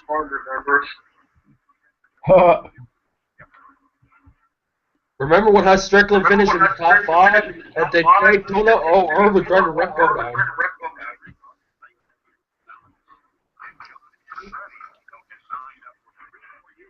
I missed that 28. I missed the look at the 28. I heard that Liz Allison, Allison's widow, says that she kind of approves of. She kind of wants to see the 28. She's okay with seeing the 28 again, even though the 28 did come back with Travis Quapple. Travis Quapple, only known for being a Truck Series champion when a lot of people booed at him because he won it, just because they found Terry Labonte's jump start a bullshit car. Ted Musgrave wins the championship.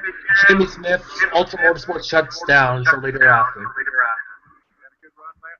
Yeah, that was a bonehead move that eventually led to the demise of Ted Musgrave's NASCAR career. What are your thoughts of Ted Musgrave?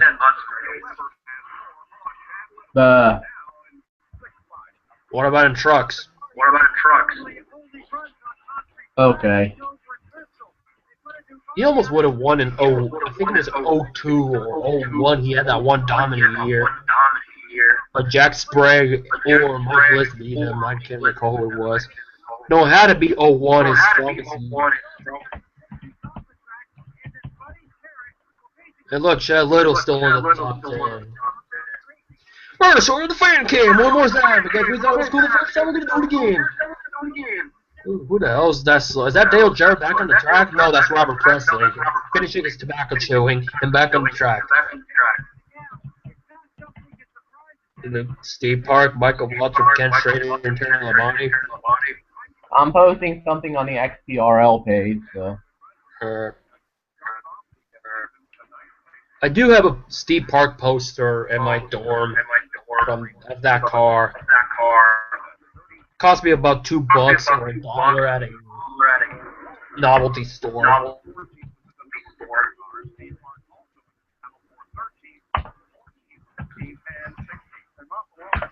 We're going to give you random facts about Michael Waltrip. Radius to the points. Started 14th, he's still in 14th. He has not progressed. And so he will be 0-4, 370 something at this point.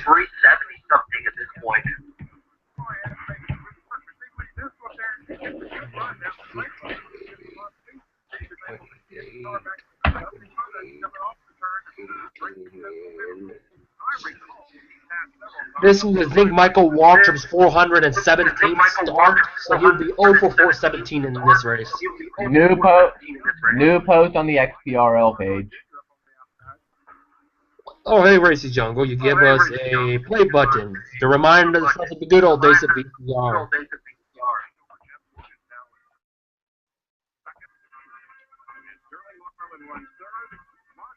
Look, Sterling Marlin again. That good old course like back when everyone used to use VCRs and not DVDs. That good old course like Chevrolet still here at the 24. There's Kenny Wallace and the Woody Woodpecker car. How the fuck are people able to put VHS tapes on YouTube? How the fuck are they able to VHS converter? They do a conversing so they can extract it to the computer and make it digital. There is stuff out there that you can do that. But it costs like about good $200, $300. Oh, hey, look, Tampa Bay showing some potential. I wonder how they would do in the next 3 years before I start hating them. Chicago's beating Cleveland. Good. Green Bay, New Orleans, back when they sucked. Yeah, New Orleans were garbage. They still were. I think this was Mike Dicka's administration, whatever. It's terrible. Oakland, Chicago White Sox. The White Sox back when they had the big hurt. Yeah, back when the Mariners were good. I think there might be a comeback this year. And Barbara Presley's back on the track. Oh, look, Bill Elliott's back. You know, he did win the garage like 20 laps ago. There's Johnny Benson's. I wonder what he'll be doing this offseason. Detroit beat Baltimore. Montreal, Cincinnati in the bottom of the sixth. I wonder where Florida that and sponsorship Houston will go. Atlanta, St. Louis. I think he'll go to a petty car in 2 years. Colorado. Okay, game 2. Hey, look, we're going to give you a soccer score. San Francisco. I'm still fucking pissed the Cubs lost that day. I don't care if it was like over 17 years ago. Oh, look, it ain't car camera Bill Elliott, even though he's nowhere near a contender. And there's Earnhardt Wallace. Shades of 1995, when Earnhardt turned Wallace. And when Earnhardt Wallace man up themselves and discussed about it. And there goes Earnhardt going by Rusty. Yay, they're talking about Earnhardt, finally. Yeah, I think he's having that Kevin Harvick run. Quiet in the beginning. And What the hell happened to the side of Earnhardt's car? Well, it's Bristol. Nobody could. You're very lucky if you have no damage at any part of your car.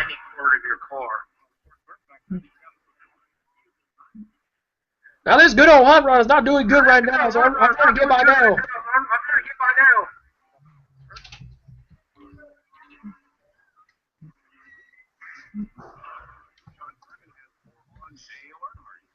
Let's see, about 8,200 RPMs. Slightly uses the brakes. They do go under 100 miles an hour.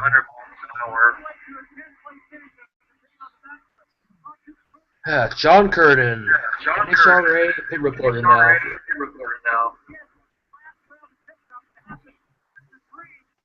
Miller Lite. The Miller Lite family consists of Rusty Wallace, Larry Dixon, and Max Pappas.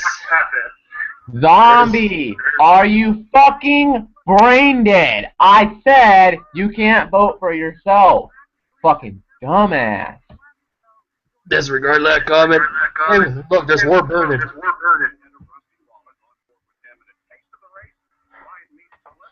I like the fact that the ESPN graphics sticks to one camera. Like, they'll show a different camera, and they won't show the graphic, then they go back to the same camera, which in this case will be an onboard, they show the graphic, they still show the graphic. Who on the track besides the 36 cars racing a fast? Well, of course, Bill Elliott. I mean, Who on the track right now in this video is running a fast food beverage or fast food besides Bill Elliott? I don't think anybody, because Burger King didn't join NASCAR until 2000 to be Earnhardt's associate sponsor. No, I think no. Earnhardt on the side panel, on the bottom panel. I remember getting a car from Burger King back when I was a little kid. Back when it used to be the old Burger King logo, the big fat hamburger logo. Yeah, I got a Dale Earnhardt diecast with Burger King on the side. I lost it when I moved down to Tennessee, but I think I still have Dale Earnhart's 2000 Winston Cup car 124 scale. Yeah, we're gonna show you Stone Mountains on. We're gonna show you James and the Giant Peach Tim Burton style camera quality.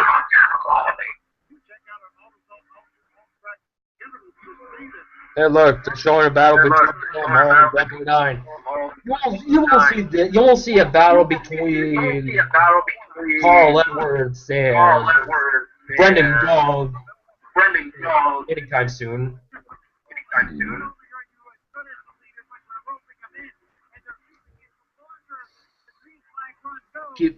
What are your thoughts of Ken Schrader's golden car?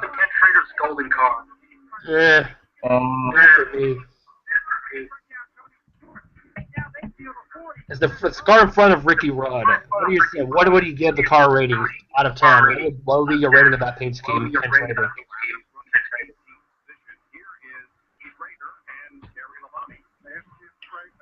4 out of 10. Well, you want to get noticed, make it bright. Glitter, I'm not going to that Alexa Bliss round. I can't even remember it. I should have read or should not know. Ricky Rudd's Tide car, 7 out of 10 for nostalgia. Bill Elliott gets an 8. Tony Stewart's white and orange, 7 3/4. Sterling Marlin's course like Chevy. Jeff Gordon's rainbow car, the only car. Jeff Gordon's rainbow car, 9 out of 10 for nostalgia. Earnhardt's car, 10 out of 10 for Yeah, well, I'm gonna show my tatas in front of the camera. Whoa, man. Okay, we got a caution. What the fuck? I wonder if it's with debris yellow. Oh wait, this is 1999. There was no such thing as debris yellow. Hey, look, back in the day when it used to have foolish cautions. Okay, Chad Little, and okay, David Green, you should have let out of the throttle. Question marks. Look at the scoring pattern. Look down below. Look at the question marks. Okay, I don't see no question mark. Yeah, you'll see it. Look at the scoring. Look at the scoring pylon below. David Green spinning. Getting the lead with Mark Martin second and Tony Stewart, who was the leader, back in third spot. That's how they came out of the pit area. Here is why we're under the caution. Hey, look. Back when they didn't show pit stops live.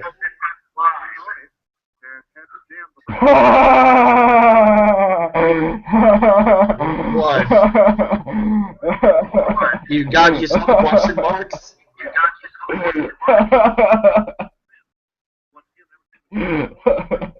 What? You saw the question marks? Yeah, Gordon got a good pit stop.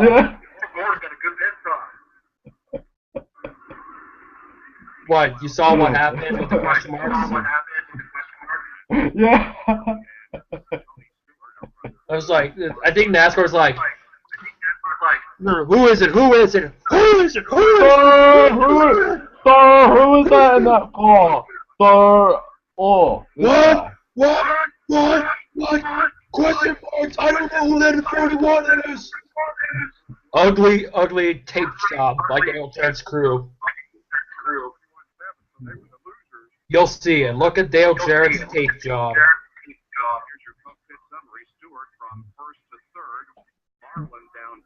Back when Gordon's crew members actually were good, not fucking up a pit stop then and there.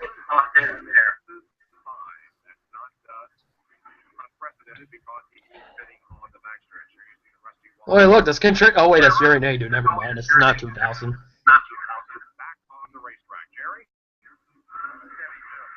Jeff Burton's having a horrible race. Okay, I'm gonna be honest with you. The look on Jared's car there for a split second, it looked like he was in a Camaro. It kinda does. I'm being serious. Look at the car as they show it again. Look at it very carefully. It looks like a Camaro. What part are you at? I'm on 115.28. I'm at 115 now. When they show Dale Jarrett's car again. Alright. Tell me when you have 115.26. Okay. 115. Okay, now. Yeah, Jeff Gordon leading! Finally a seven! Somebody's pitting. That's probably Bill Elliott. Believe it or not, it's the first time Chevy are leading this race tonight. I forget what I said.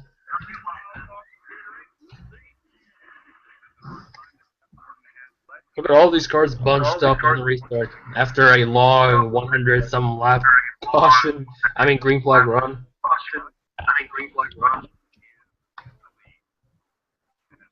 And they're gonna park Bill Elliott anytime soon. This is like the third time he's back on the racetrack. They would have penalized him by now via minimum speed or something. There's Steve Park, Darrell Waltrip. Waltrip drove for DEI once upon a time ago.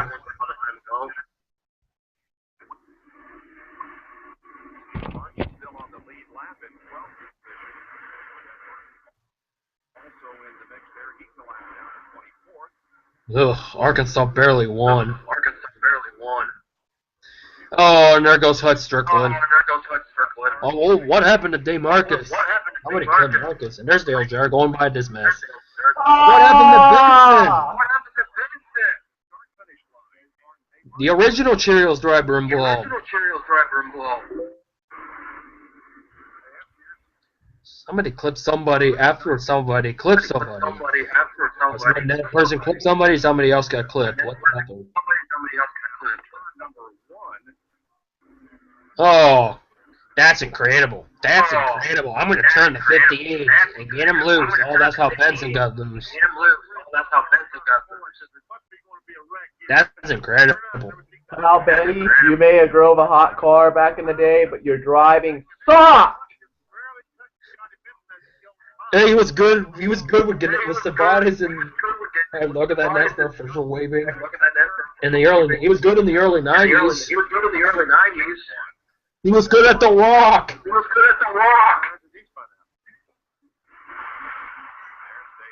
More Wally Doll back for because he's always at the back of the pack. And there's David Green, who wrecked earlier, makes it through this one. There's who also wrecked earlier.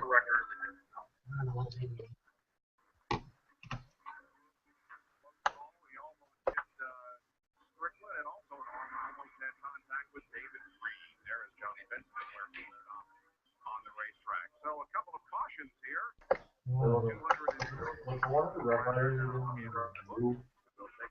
Oh, now ESPN is timing the restart. They failed to do it 2 times. They're going to get it right the third time. Yeah, we're going to have that restart. He used to be the man.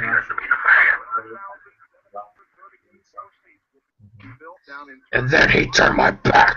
He turned his back on me. And I went with Jimmy.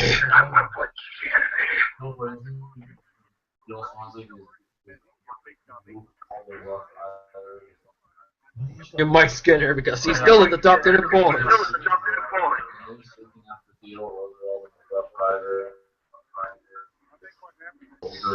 Mark Martin, I think he's doing good. Won the previous fall race. Man, that's a slow ass average speed. 88.386 miles an hour. I thought it would be a little quicker than that.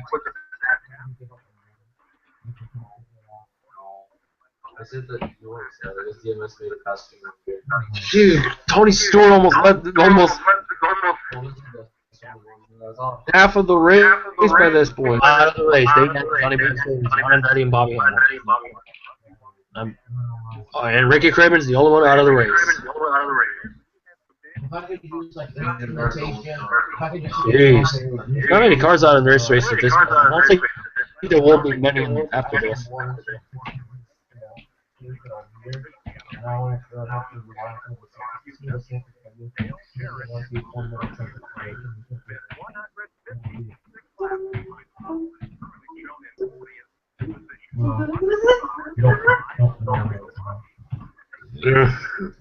Dang background noise.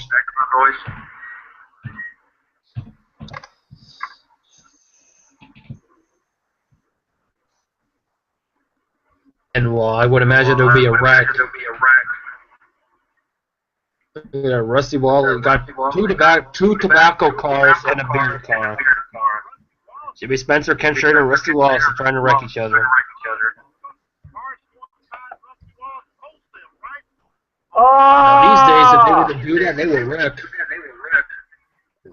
Okay, everybody, there's a bunch of traffic, and Rusty Wallace, look at how many spots he's losing.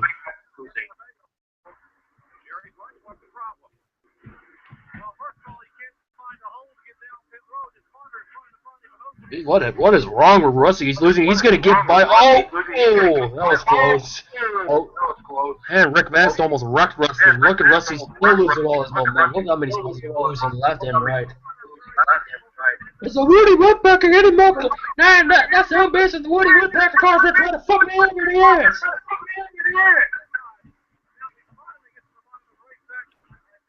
Yep, he's in the pits. As well fix it. We got about an hour left in this race, so. And you know how close Rick Bass tried to wreck him?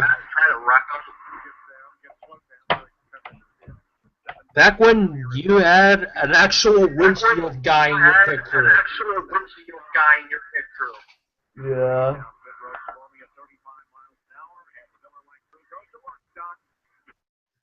If you pit under, wow, that's a fast pit stop. At that time. These days, 60.7 is shit.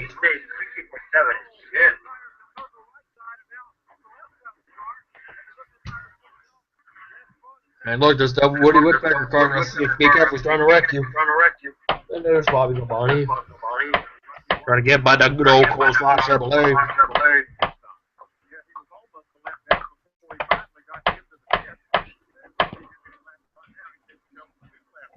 Let's see how many of these guys are active. Gordon, Stewart.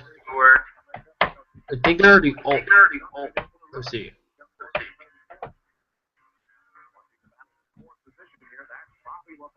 Michael Waltrip, technically. So there's two full-timers.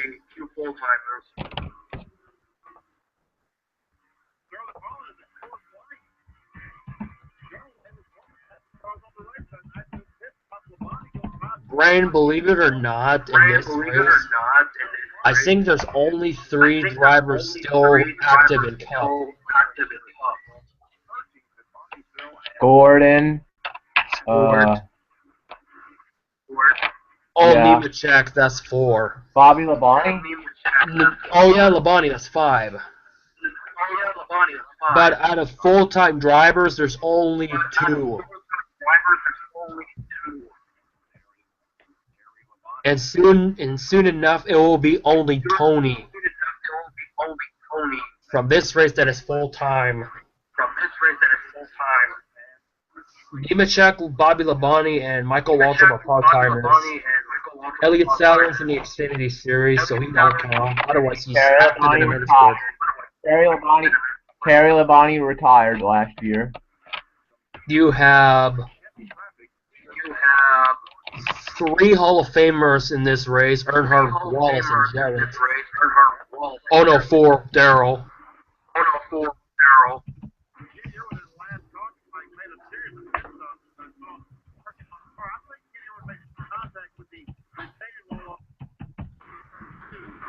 We're gonna still do the fam cam one more time because we thought it was cool once, now we're gonna do one more.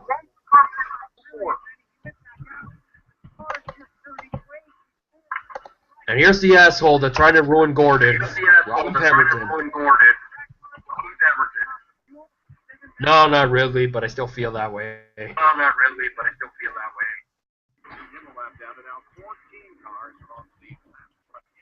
look, another yellow after. Of course, Chad Little, once he does good, he fucks something up.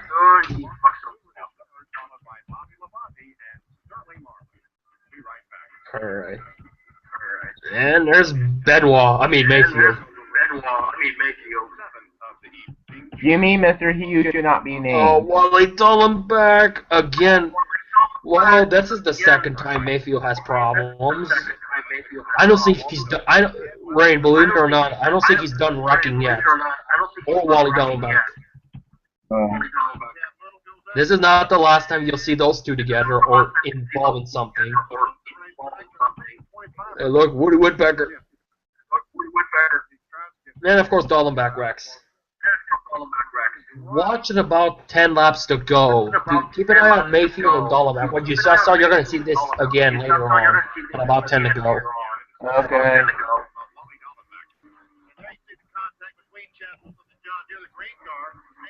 Bill Elliott was involved. I think he was. Bill Elliott should have been out of this race by this point. No offense. Oh wait, make that. Let's see. Wallace, Jarrett, Earnhardt, Waltrip, Elliott. Make that 5 guys. 5 Hall of Famers in this race. Okay, ESPN, you show up in a random post pit stop coverage.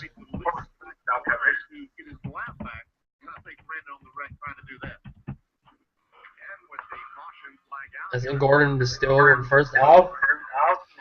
And if Gordon had those a similar team like the Rainbow Warriors, Gordon would win races again in a matter of time.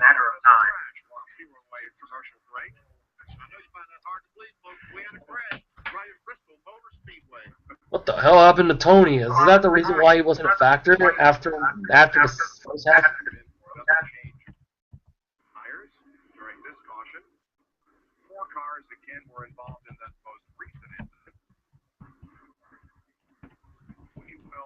Okay, Bobby Lamonte. Oh, that's how Kenny Irwin was involved. And they're still showing Mike Skinner. And there's Warburton too. And I think Michael Waltrip is involved.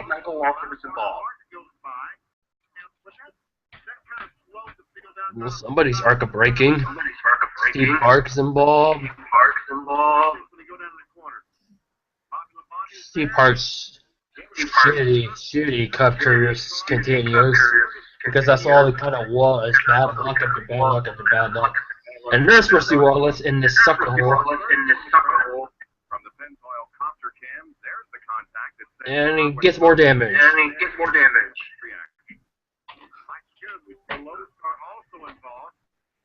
Jimmy! Oh, wait, no, that's not Jimmy Johnson, folks. That's Mike Skinner. Also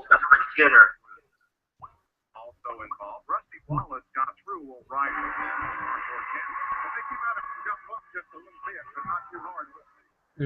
You won't see. This is the kind of Bristol action you'll never see again unless the Jet 6 car step it up. Mike Skinner! Yay! 116.094. We're obsessed with that number. No! Skinner got damaged. Yet another angle. These cars going in turn 3. There's the contact. Jake Michael Walsh running the back of the 22 car and spin him, and the 1 car Steve Park in the back of 7. Might be some damage on that 1 car Steve Park. Down to Jerry Punch. Tony Stewart, big break for him, Doc, because his tire was flat, right? Exactly, Bob. Some nights you're good, some nights you're lucky, some nights you're good and lucky. Tonight, Tony Stewart is both the right rear tire.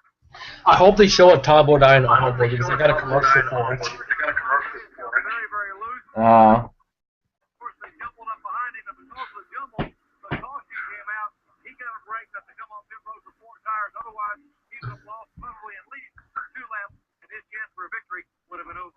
Let's check in with Bill Weber. Bill Weber, I wonder where he'll end up in a while. 9 years. Tried to make the car better at the beginning of the run. Well, they made the car Becomes a New machine. post on the XPRL page. cars in the track bar adjustment. They got picked in by other cars pushing down the Yep, Bill Weber's somehow a magician now.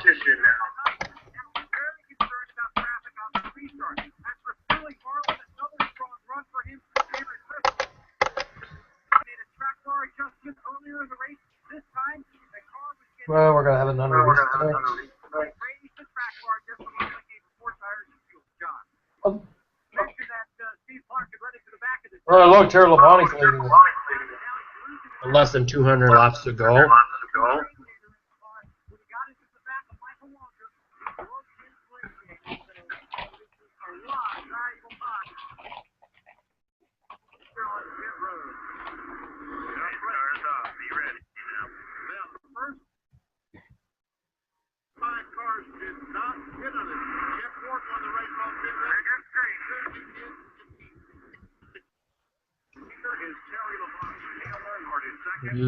There's Terry Labonte trying to get back Jeff Burton, who laps down a non-factor at all. Did not make pit stops during this caution. But they laps ago, so it's not like they're out there on fire. They only have about 6 laps on the tires left on the car.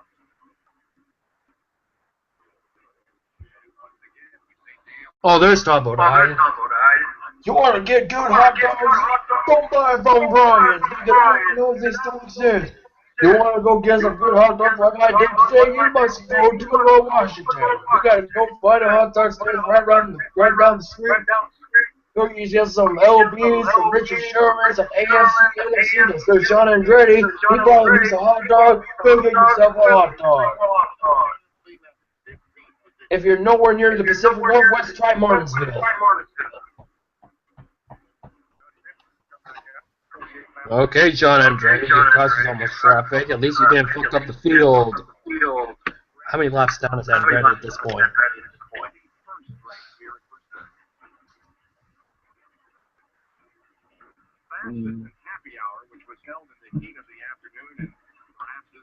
Dollenbach's at 31st, Kyle Petty 32nd,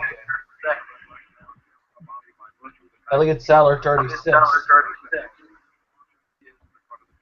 Bill Elliott 37, Sean Andretti 213 laps down, and still didn't fuck up the whole field. 213 laps down, folks. Look at the manufacturer points down. They actually show it. It's still not convinced about buying hot dog. Go to Monroe, Washington. Buy yourself some hot dogs. But they taste good.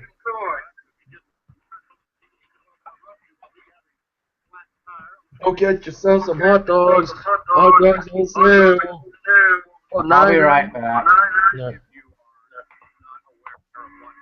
Mr. Labonte tried to get by top Bodine.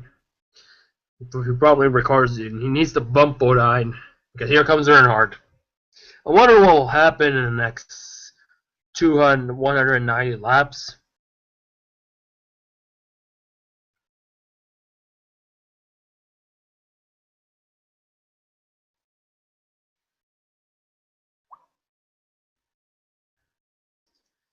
Here comes Earnhardt. 185 laps to go, and they were still near each other before the ultimate climactic end of this 1999 Goodies Headache Power 500 at Bristol.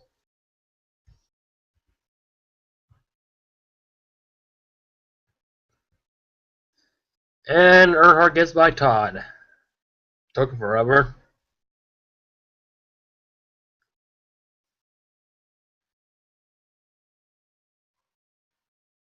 One more pit stop already. Still 183 to go. Second 317. You think they can make it that far? Unless they have a bigger fuel. I think they probably did. Hey, look, Jimmy Spencer in third. What the? Jeff Bodine is still in the top 10? You kidding me? This is Jeff Bodine we're talking about. He's still in the top 5. Yes, Gordon had a shitty pit stop. Which is rare, but I don't think he did. I think Gore's back in the top 5. 1995. The original. Dale versus Terry battle. Can we see a sequel there? We'll see. Obviously, for those who have seen this race, you already know what happens. So this is the sequel to the 1995 Goody's 500. Uh-oh. Labonte and Earnhardt. And Tony Stewart is not capitalized on that bad last couple runs. He's not capitalized. What was that supposed to be on Earnhardt's hood? Like, I know it says Good Wrench, but what was that supposed to be for? I don't know. I have to look at the NR card that I have on Earnhardt to explain. Mm-hmm. I have that for NR.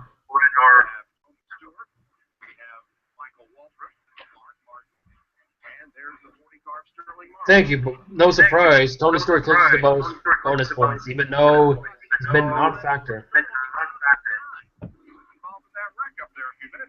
What do you remember Mark Martin for in the 6 car? Driving for Babylon or driving for Viagra? Maybelline, Folgers. Mainly the Maybelline what about that coffee brand that he had? What was it? Folgers. Folgers or something? Yeah, Folgers. Or even Straws beer. Oh, hey, look, Atlanta Braves and St. Louis Cardinals. I wonder who won that game. In my honest opinion, Tony Stewart was the last great driver in a Pontiac. When he went to Chevy, he was okay, but yeah, he won 2 out of his 3 championships in a Chevy. Yeah.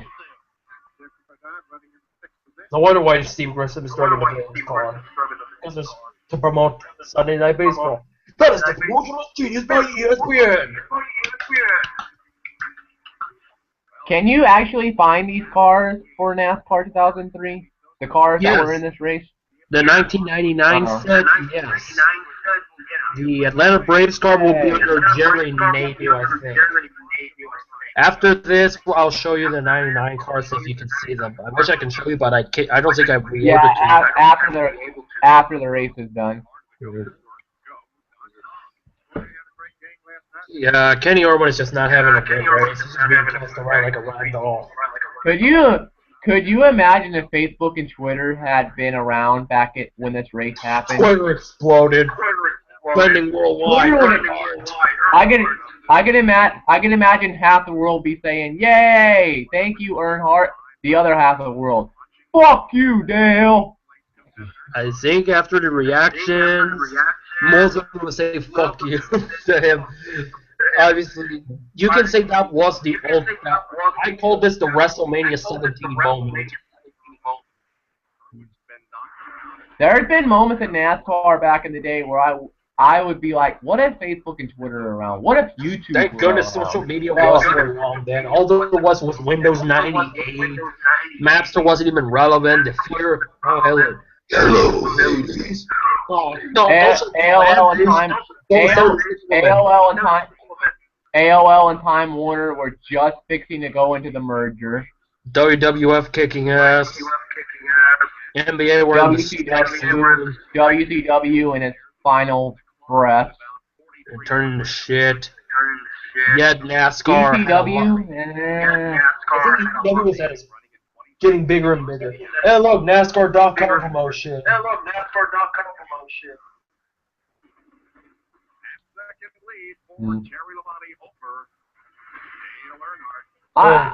At least I never really used the internet back in the 90s. What was it like? What was it like using the internet back in like 99 and stuff? You need a good telephone service. And there's Michael Walker. Oh, for 417 at this point. Or 418, I don't know how many. It's roughly around 417. He would have to wait another 45 or so races till he'll finally win. I wonder what race that'd be. 35. 46 more races left of Earnhardt's career. In 46 more races, though, Michael Walter will find a way to win. questions from the very knowledgeable motorsports. Prove it, ESPN. Prove it, Bob. Watch the that logo they had for NASCAR.com. Okay, Brett Bodine. I thought you would be the only Bodine not bumping into Where are you people. at? Where are you at in the video? Okay, Bodine. You're trying to be like the other two, huh? 139.38. Where are you at in the video? 139.38. Watch Brett Bodine and watch Jody Richard and how he saves it.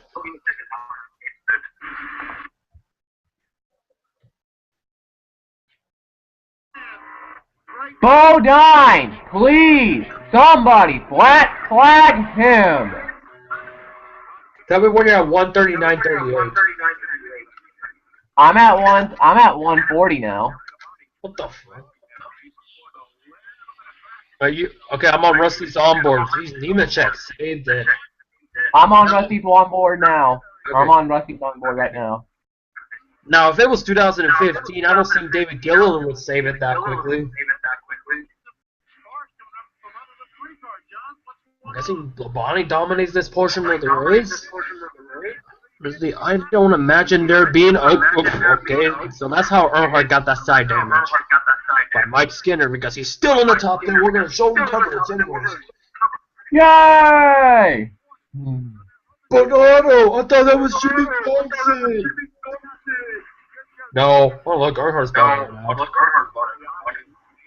Labonte has pulled away by more than a second over Earnhardt. Oh, I don't care if he never won. I don't care if he never won in Winston Cup. Mike Skinner's still one of my favorite Winston Cup drivers of all time. He did one in Japan in a non-points race. I think he might have won the Winston Open or the Noble Prize. I can't remember. I know he did drove in the Winston once in 2000, I believe. He's my second favorite all-time truck driver, behind, of course, Mr. Ron Hornaday. Chevrolet.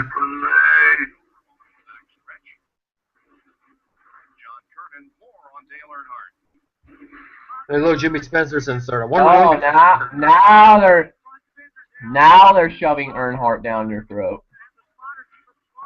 Oh, he's in second place after being about in the outside the top 10 for most of the early part of the race. And Stoll was just dominating the whole field. Meanwhile, Labonte's still leading, and Earnhardt is about 2 seconds behind.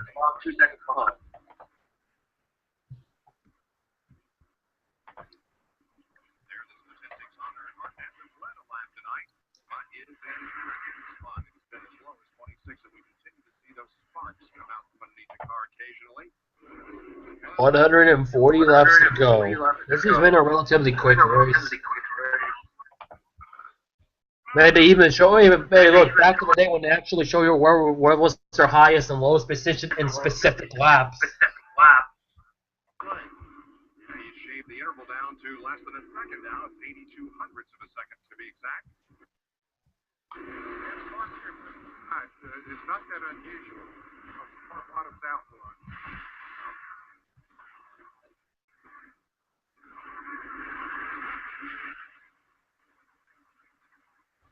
Labonte sets the pace here with 363 laps to go. They're the top 10. Back in a moment. 129 laps to go, and the Goody's heading Powder 500 from Bristol Motors. Look at the parentheses rate. They don't show that anymore, but the parentheses where they started in the race. Oh. RPM tonight at midnight tonight. On the Deuce, we'll have the preview of the Grand Prix of Belgium, which is run tomorrow. We'll recap this. 140,000 fans. Pike speaking in the racing league. Why did I think back when I was a kid Bristol could fit 400 to 500,000 people? It looks convincing. I wonder who won the Belgian Grand Prix. Let's take a look. I know Eddie Irvine was doing good at that point. I wonder if Eddie Irvine won the championship. No, he did not. And since we're not going to cover the Belgian Grand Prix, we'll give it right now. Mika Häkkinen and the McLaren won the pole. David Coulthard started second. Heinz-Harald Frentzen in third. Damon Hill in his final year in fourth. Michael Schumacher was still not around. He was injured. So Mika Salo started ninth. The winner of the Belgian Grand Prix, David Coulthard, Mika Hakkinen in second, Heinz-Harald Frentzen third, Eddie Irvine fourth, Ralf Schumacher fifth, Damon Hill finishes in sixth. I think that was the last time he finished the points. And Eddie Irvine is just 1 point behind Mika Hakkinen, with only 4 races to go. Tight championship. And Hakkinen tried to get a second title at that point.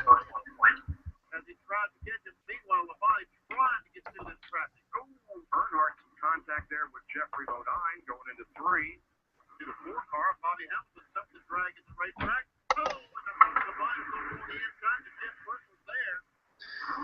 Man, look, Jeff Bird is still struggling. He's not been a factor at all. Hey, look, Jay Musgrave still with us. And Bobby Hamilton. Oh, wait, they're left down. And Will Bird is about to be a lap down after being on the lap for the entire time. Remember when Chad Little was in the top 5 and the top 10? Not anymore, he's 26.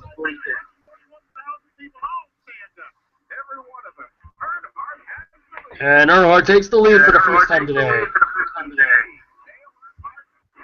I wonder what will happen in 120 laps.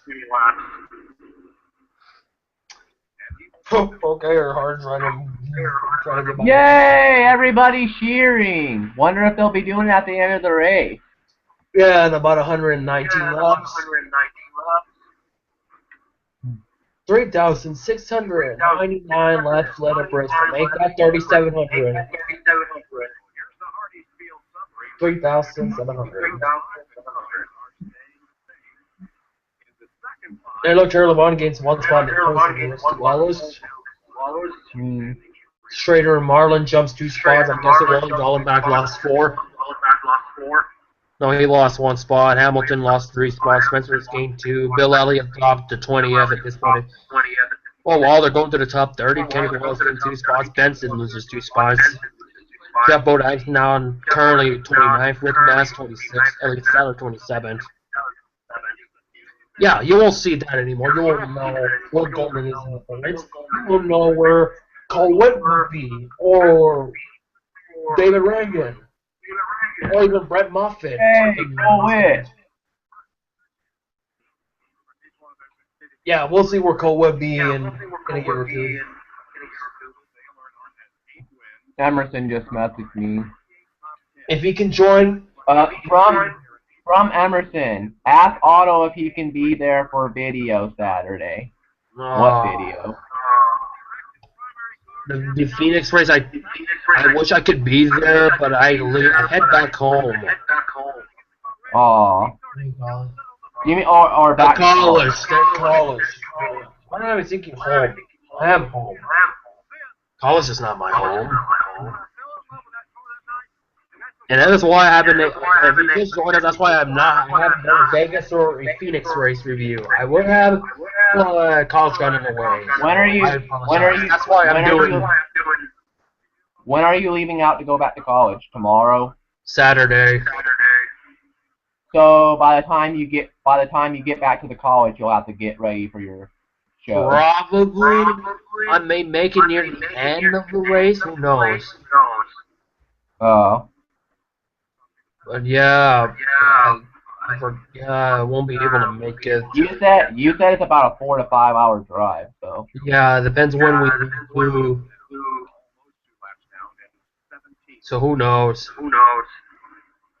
I may get lucky. I may not. But we'll see. Meanwhile, 112 laps to go. Gordon is still hanging in the top 5. Okay, he's in 4th. He's like the fastest car on the track right now, according to the Auto Zone on track interval.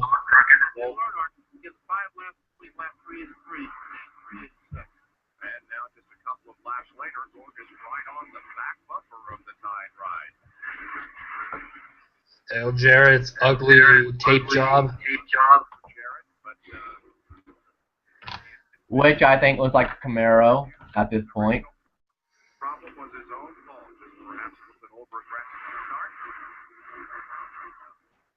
They'll get a side view of it soon. Just take a look at the side real good. It looks like a Camaro.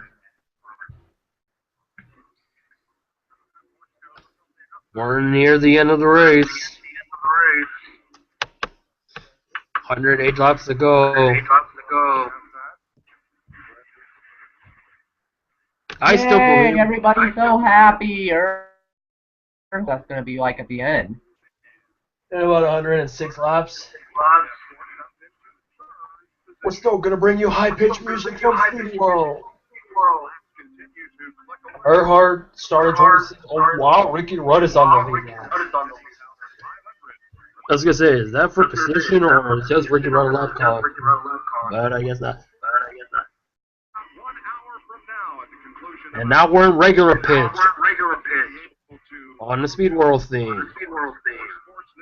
Even the ESPN back in the day were inconsistent with their music. That's coming up next with Trey Wingo and Steve Levy with the report on several stories, including the Major League Baseball playoff race. Tigers tail. Yeah. Can you? If somebody has that on Can you hear it or no? Yeah, I can hear it. I was gonna say, if you drop the volume just a tad bit, we'll be fine. There you go. There.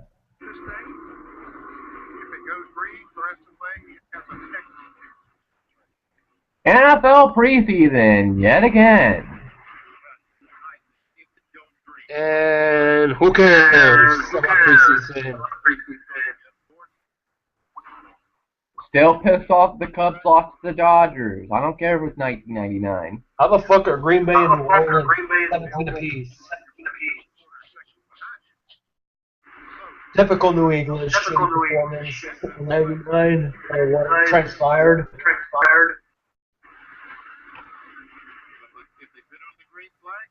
New England a year before they picked up Tom Brady. 2 years. No, they did. But they didn't use him hardly at all in 2000. Or yeah, 2000. 92 laps to go. Remember what Chad Little was in the top 10?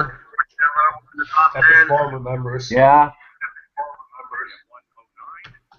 Darrell Walter bet one of his better qualifying runs. And Dave Marcus is going to bring out the yellow.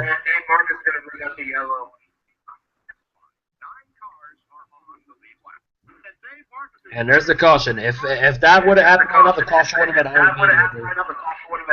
Ah.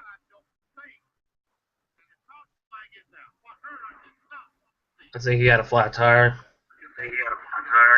He's already had damage from the wreck with Benson. Flat tire, yep.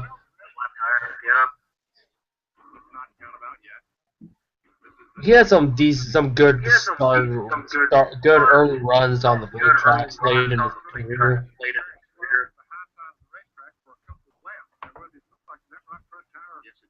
9 cars on the lead lap and 90 laps to go.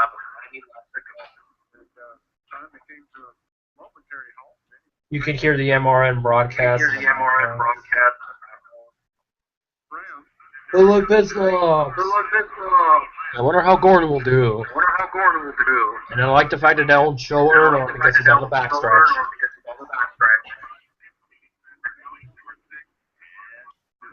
Not. They should have shown Earnhardt.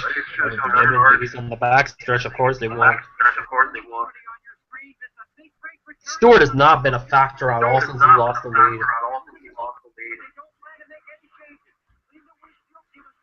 Oh, he almost beat Labonte. But Labonte had that big of a gap between him and Gordon, then that's why he still beat him.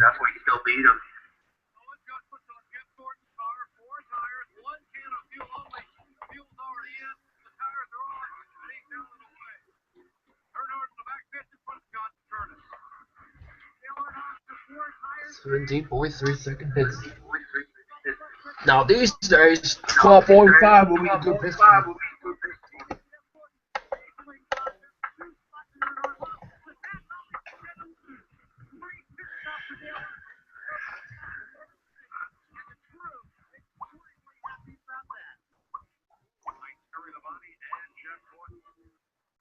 The Food City 250. I What's wonder that how tripping that pushes. noise? I think it's me. I think it's either me clicking something or I don't know. I do need to go to the restroom real quick, so I'm gonna pause at 154.16.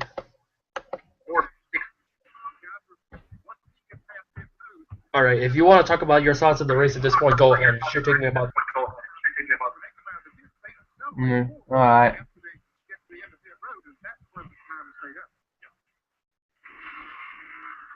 Richard Childress sees his driver Dale Earnhardt go from the lead to third position here with the caution still out at Bristol.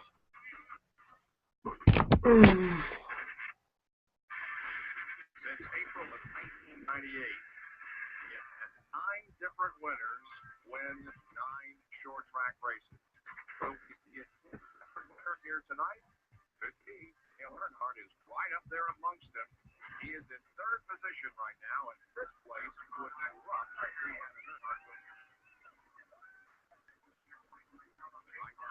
Terry Labonte and Jeff Gordon ahead of Earnhardt as the pace car gets set to pull off the racetrack, and the green flag gets set to wave in the air once again.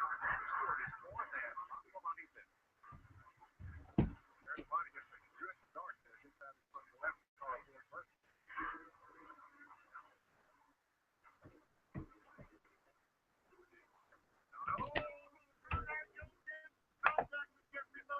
Ah!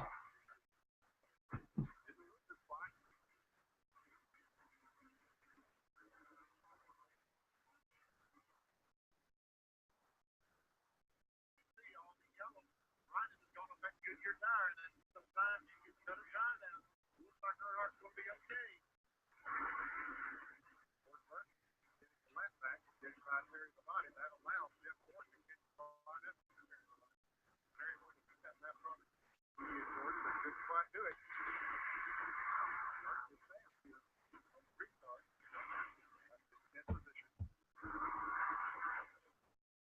Jeff Gordon looking on the inside of his teammate. Can't quite get that run he needed.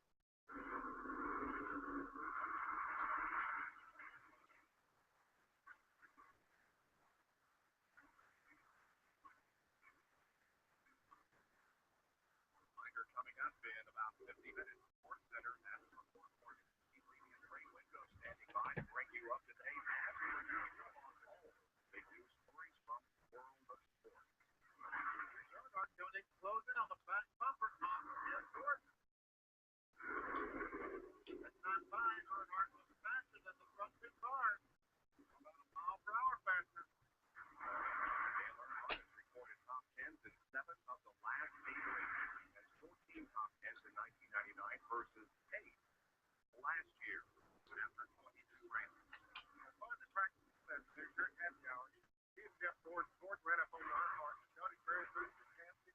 A few laps later, Earnhardt just right up on his back bumper. Gordon was like trying to get right down and trying to get back in the Chevrolet. And he did it in practice. I think they're both fast.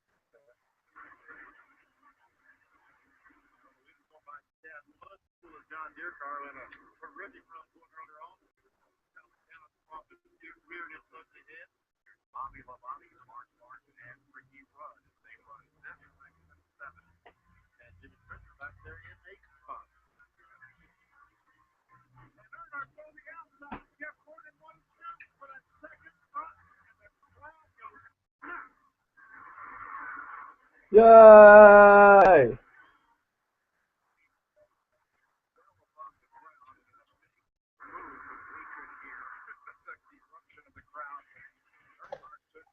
Okay, I'm back. What part are you at? I said I was gonna pause it and showing that when I come back we'll start. I'm at the part where Earnhardt took the lead again. 73 to go. Okay, can you pause it there so I can catch up? Like, set the pause it. When I told you that I was gonna pause it. I'm at 158.16. Oh, great. Pause it there so I can catch up. Okay. Okay. Okay, even in 1999, Gordon's restarts were not that impressive still. Gordon's restarts were not that impressive still. Okay, a little bit better. Well, okay, Bodine. Just like the Bodine wants to run into somebody today, but then again, it is Earnhardt and Bodine. You saw that Bodine almost clipped Bodine clipped Dale. Yeah. It's the race that the Bodine just wants to run into somebody.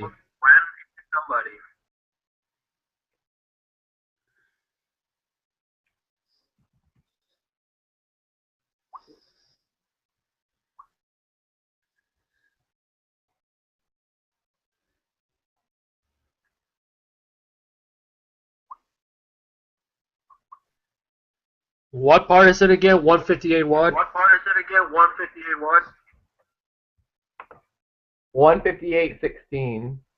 Okay, I'll let you know when I'm there.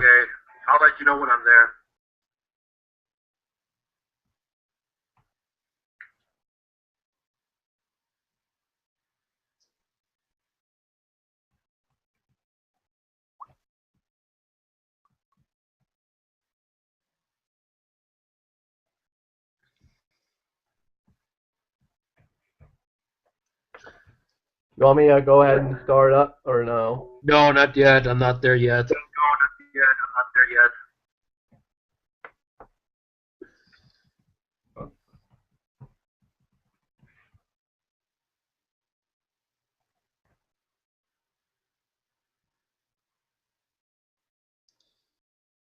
Okay, the top three are hanging in the big area. Saw the box. Who's that? John Andretti still running 227 laps down. Even back in the day when you had cars still running, despite being 200 or more laps down.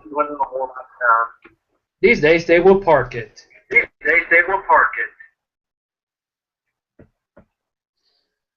Jeez, Andretti's slow up the field. I think it's a black flag by this point, I guess. I said then again, I said the same thing about Bill Elliott.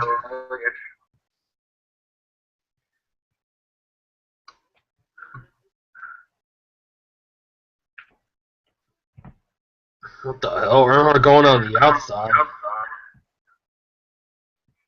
Of course they will, Benny. Somebody went by Gordon. And even if it was Michael Walt, even if it was Rick Mast, they will explode.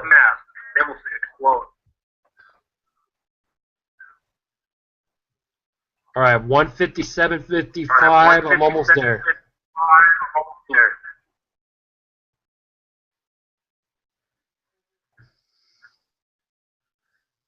$158.8. Okay. 158.13. Now start. Okay.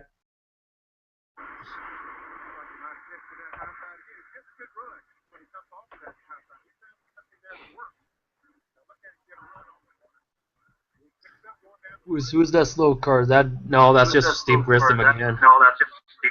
Hogging up the field. Wait a minute.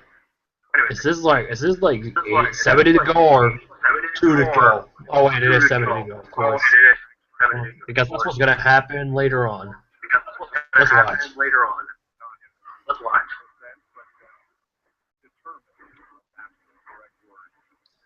I like the fact that in the beginning of the video my service was going on and off, and now it's been perfect since we started reviewing this. What's been perfect? That my service didn't cut me out or draw me out of the broadcast. Like it did the first 2 times. Is it something to do with Google, or is it something to do with Google, or is it something to do with Xfinity? Probably either way. It works perfectly fine now. Well, hope it doesn't do that when you get your PS3 fixed. I don't know. I'll take care of it. Don't worry about it at this point. When I take care of it, I'll take care of it. Don't worry about it. Okay. Uh-oh. Gordon and Stewart. Not having a good and run. Dale Jarrett's going to get in the way. Yeah, Dale Jarrett, they're going to still show you an onboard, even though Dale Jarrett's like 200 or 300 laps down by this point. 200 or 300 laps down by this point. Now he goes by him on the inside. I wonder what will happen in the next. I wonder what will happen in 64 laps. Yay! Everybody cheering. We're pretending like we've never seen this race. We know what happens at the end, but we're just gonna watch it like we've never seen it before. That's what this video is about. Reaction. We kind of know what happens. Chad Little. His run has been horrendous ever since he lost the top 10 spot. Now the top 10 looks relatively normal. Except for Jimmy Spencer. And Charlie Bonnet win by Dale or oh. Yes, we get it, Bob. As if somebody has it on YouTube. We're not covering that part.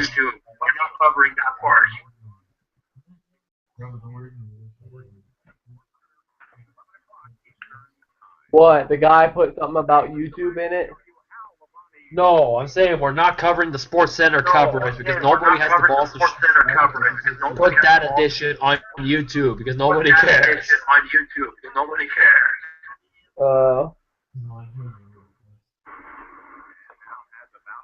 53 laps to go. It's almost over. And they're making fun of me.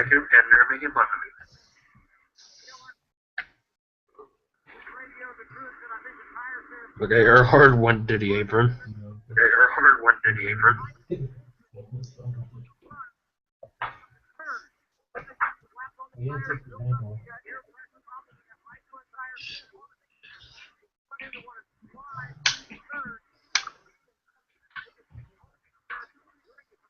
'Hey, look, they're still showing Mike Skinner because he's still in the top 10 of points, even though he's in 4 laps down.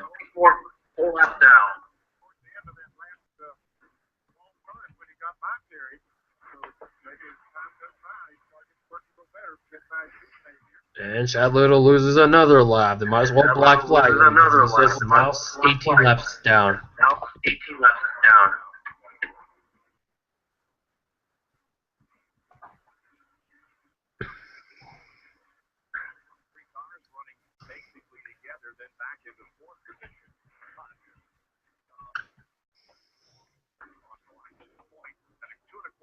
242 laps down is Bobby Hamilton. And Robert Presley, right in the opening laps, will be the last car winner. 43rd. Bobby Labonte's in the top 5. Still, seems like he's going to complete another race, like he's done all year. I wonder how many more races he can do. I wonder if he can break the record tonight. Or in 2000. We'll see what happens in about 30 laps. We'll see what happens in about 30 laps to Bobby. And it should be good, I think. It should be good. Spoiler alert, not really. And Chad Little loses another lap. Might as well black flag him. Have you noticed that Chad Little's been lapped left and right? Yeah. What happened to him? I think he might have been erected and someone had forgotten at this point. Hey, look, another thing they don't do anymore. They show you your stats on specific tracks. Ricky Rudd has 4 wins, 10 poles on the short track. And we're going to show you an onboard Dale Jarrett, even though he's a 141 laps down, a 161. He's going to get by Hutch Strickland. Now you won't see that from Kevin Harvick trying to get by Matthew Benedetto because we don't have the budget for it. We're too worried about Junior. We're worried about Brad. We're worried about Danica. and Jimmy. Not guys in 25th, 29th, and 30th.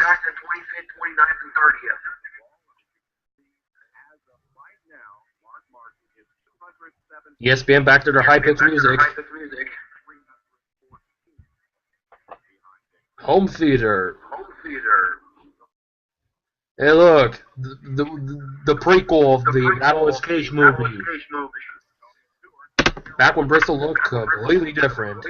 Bristol International Raceway. It's still probably the last ever driver to win in a race car.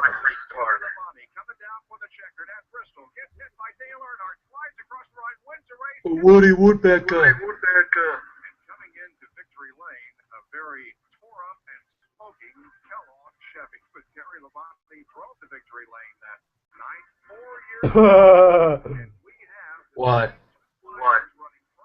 Terry Labonte's mangled car in victory lane.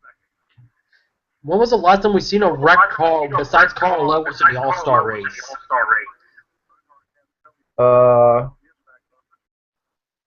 I think Labonte's still listed. Kyle Busch. When? 2012, Sprint Unlimited.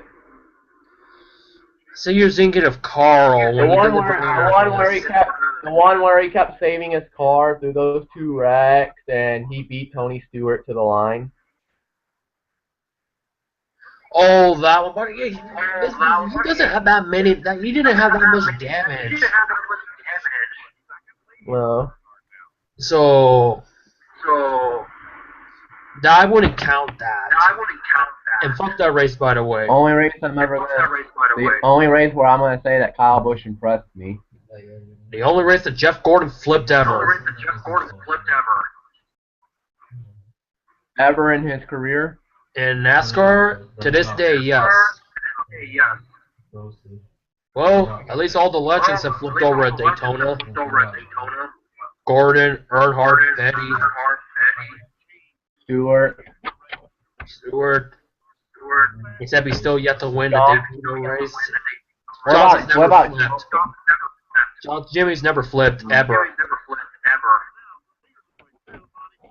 Kyle has flipped over at Daytona, the slowest barrel roll ever when everybody wrecked in last year's race. Gordon got through it, oh yeah. Hey look, there's Sabodine again. Buy yourself some good, delicious hot dogs in Monroe. It's about 5 minutes away from Evergreen Speedway, where they used to run the good old truck series. 26 to go. Everybody's happy. Earnhardt's up front. Yay! No, it's still Terry. Terry Labonte's engine is about to go kaboom in about 5 more laps.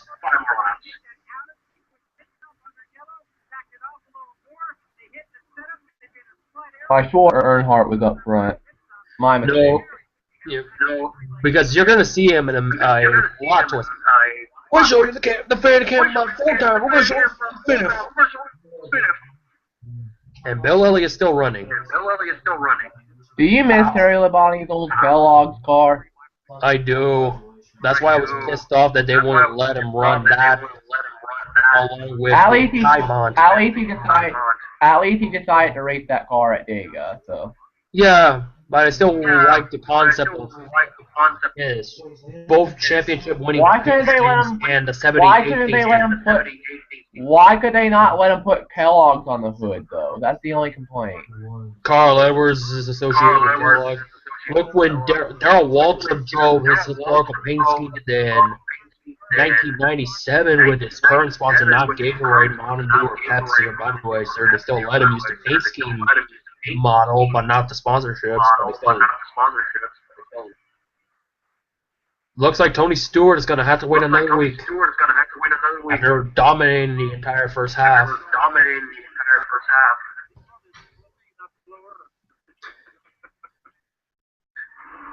Everybody, this has been a fairly clean race. That is Bristol action. The Subway. It's not Subway, it's the Subway. Because it's special. I didn't even think Subway was a sponsor of NASCAR back then. Nope. I think Jeff Purvis was one of the first ones to be sponsored by Subway. Yep. Jeff Purvis was sponsored by Subway in 2001. How? Because I got that car in our 2003. Here we go, NFL preseason again. I wonder how the Seahawks will do. I think they'll be championship contenders in 1999. Nope, we're gonna have to wait another 15 years. Who the hell's onboard is that flopping? Hey, look, it's New Orleans. Too Hey, bad look. they'll never win a Super Bowl. Nope, they will have to wait another decade. It Hey, looks look, like it's Arizona. They'll never be in a Super Bowl. Yeah, in about 9 years. Mike Skinner's onboard is flopping. Hey, look, the White Sox won a World Series since 1990. Yeah, I wonder if they'll ever win a World Series. Hey, look, a Woody with that. Hey, it's Seattle. Wonder where they're going to be at in about a couple of years. They're going to be the greatest baseball team of all time. Without Ken Griffey Jr. at that, or A-Rod. And Labonte goes kaboom. I used to saw when I was younger, when I saw how Strickland's car looks like the SpongeBob car, but it's not. I thought it looked like SpongeBob in the car. Hey, somebody make a meme of this. Getting high on a NASCAR race.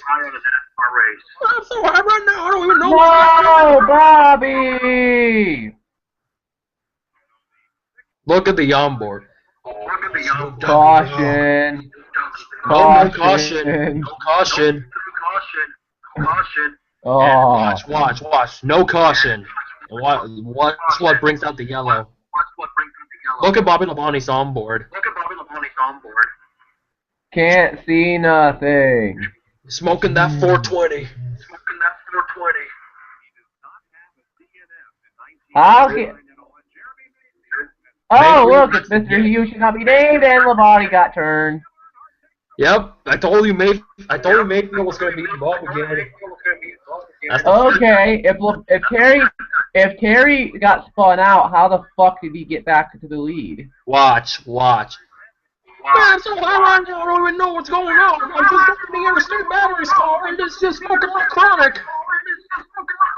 I think it's still fit Hey, to race. Mr. Unknown caused the caution.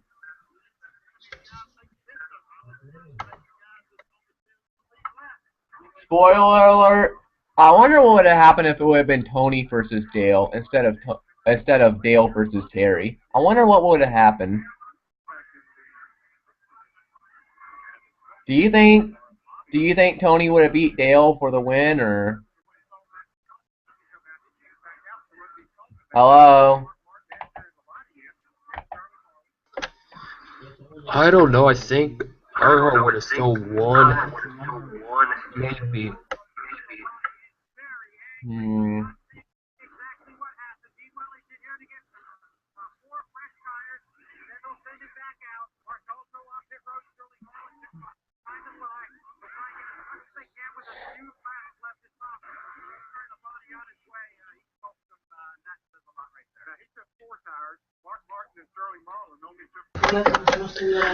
Oh, Daryl Waltrip. Que no sabe regañarlo. Él sabe que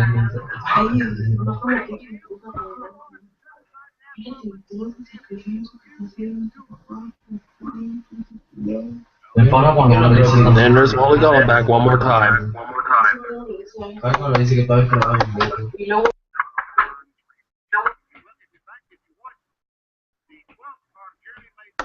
I guess you could say Wally Dallenbach did add for payback from early in the race.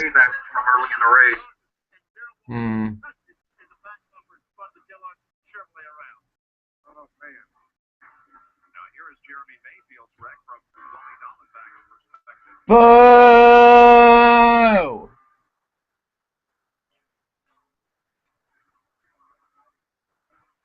There goes Mr. Unknown spinning around.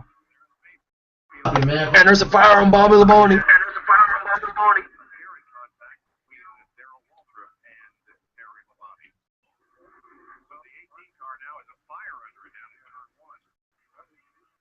Ah!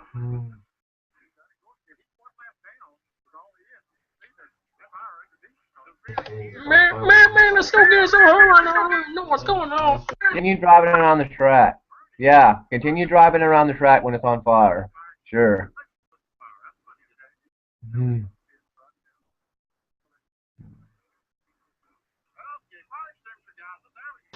Meanwhile, Mayfield spins, but working sure to earn the body.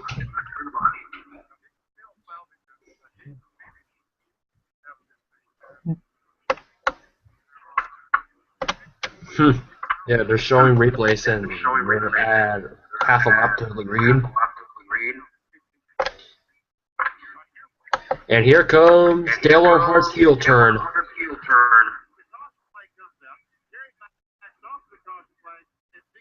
Yeah, I wonder where Charlie Bonnie is. He's in fifth. In the back.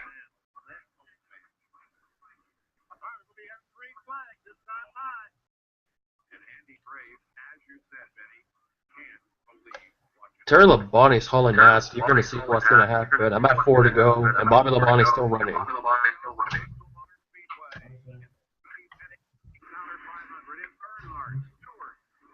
Where's Terry at? He's by Gordon.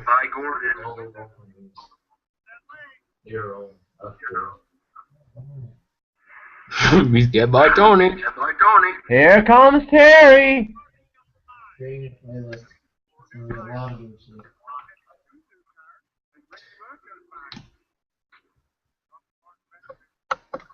Damn, he's coming. Man on a mission.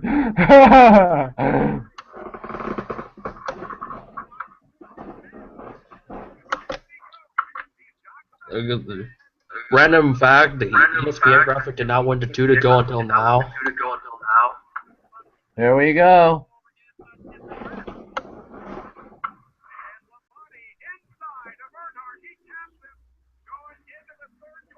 Here we go. Here comes the most infamous moment of all time of this race.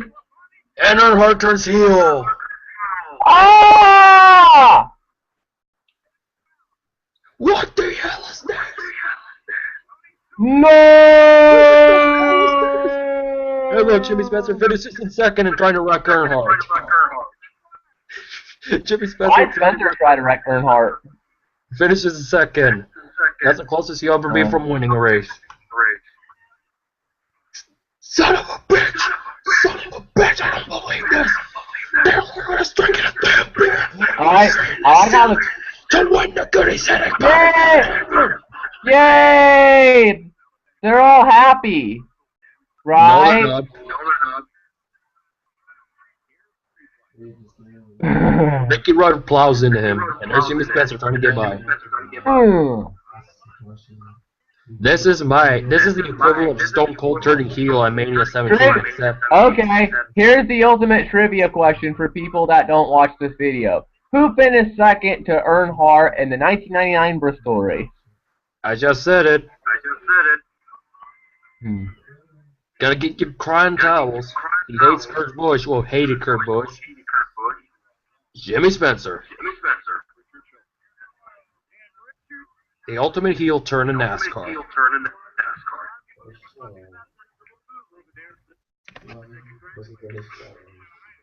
Terry was falling.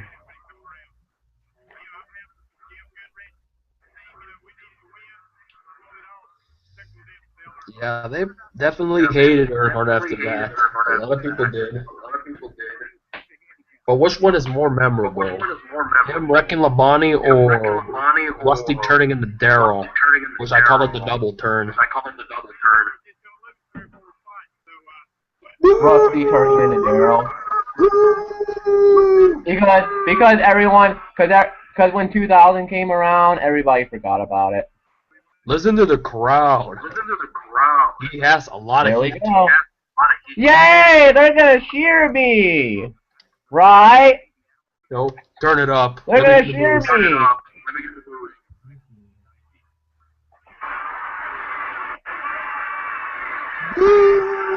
Venga tu madre, cabrón.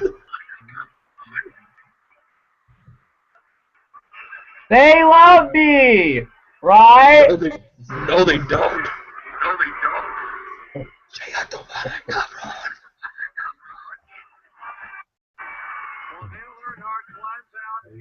What?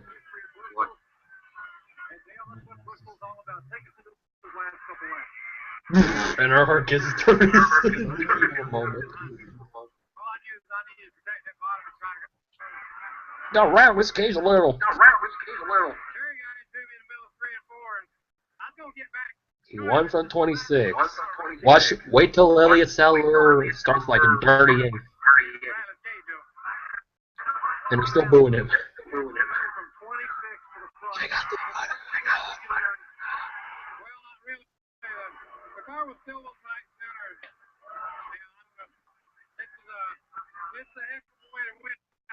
That's why a lot of people love Dale, and a lot of people hated him to that point.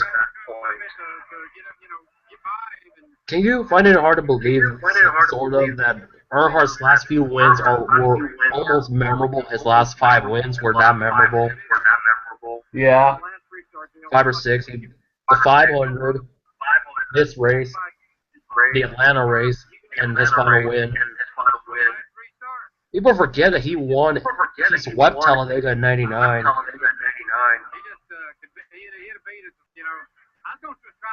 And they're still This was his only.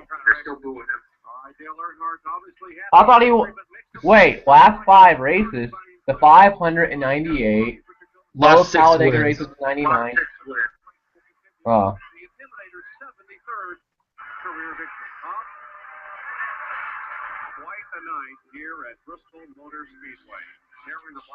The somber ESPN music in the background. Makes it look like a freaking movie.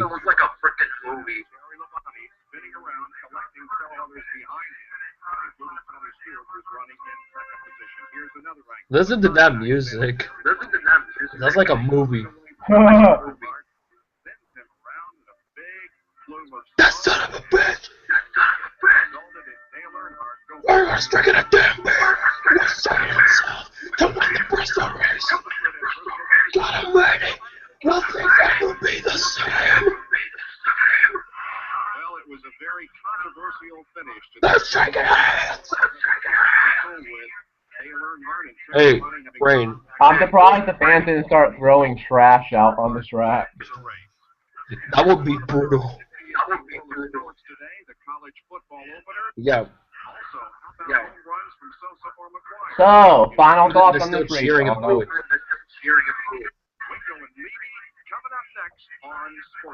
Final thoughts on this race. Pretty good race. Tony Stewart dominated the first half. Nowhere near a factor in the second half. Chad Little was in the top 10 for most of the race until the second half happened. Terry Labonte pretty much controlled the race after that. Gordon led a little. Jeff Burton was not a factor at all. Dale Jarrett, not even a factor. He was in trouble. All the championship contenders were in trouble except for Mark Martin. Seeing Terry Labonte without a beard is kind of weird to me.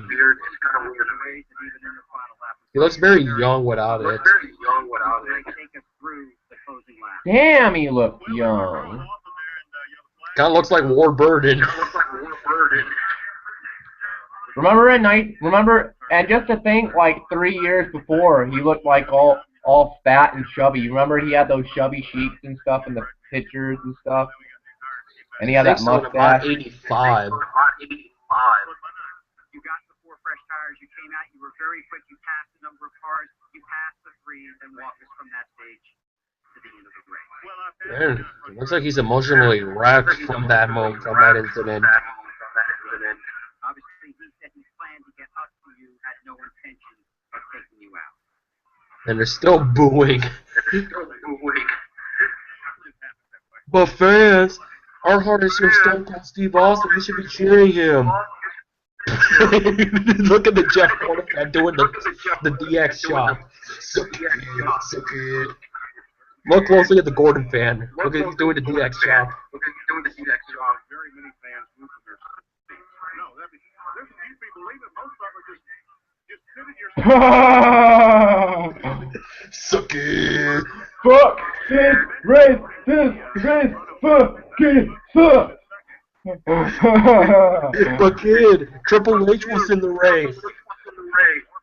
That's Tony Stewart you're talking about. Hey, look, they interviewed Jimmy Spencer. Who get the fuck out, Lord? It's been one of those nights here at Bristol. Coming up next, Sports Center at the top of the hour in about 12 minutes from right now. Yeah, 1 second penalty's not gonna happen. You almost tried to Do you want to watch this race to the end? Do you want to watch this race to the end, or do you want to stop it here? 5 minutes is. I can do 5 more minutes. I give this race nostalgia purpose. I think for that one moment, and how historical that was, 6 how out of 10. how yeah, I was gonna say the significance. I'll give it a 7.5 or an 8 out of 10.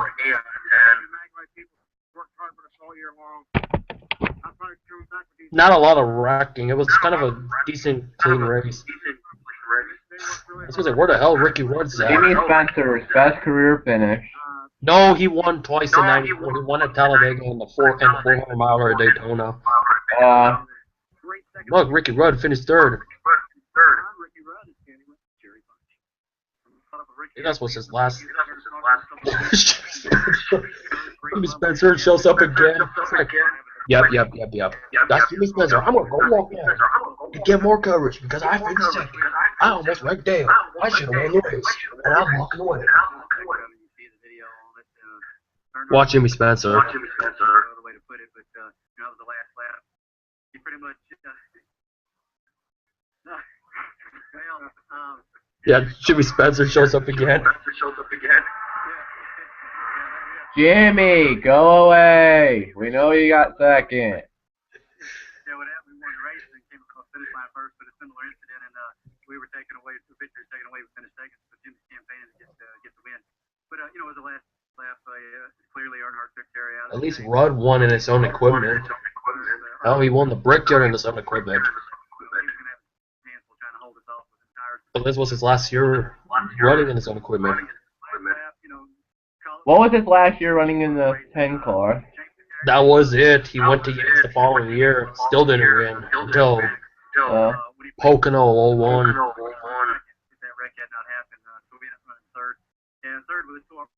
Oh, 650 start for Ricky Rudd. Tony Stewart drinking that Coca-Cola, dominated. Still couldn't get the win. Who finished fourth? Oh, Jeff Gordon finished fourth. So they're going to interview Gordon? Nope, they're not going to interview Gordon. 2 out of 10. I was just kidding. I was just kidding. About an 8 out of 10. 7.75.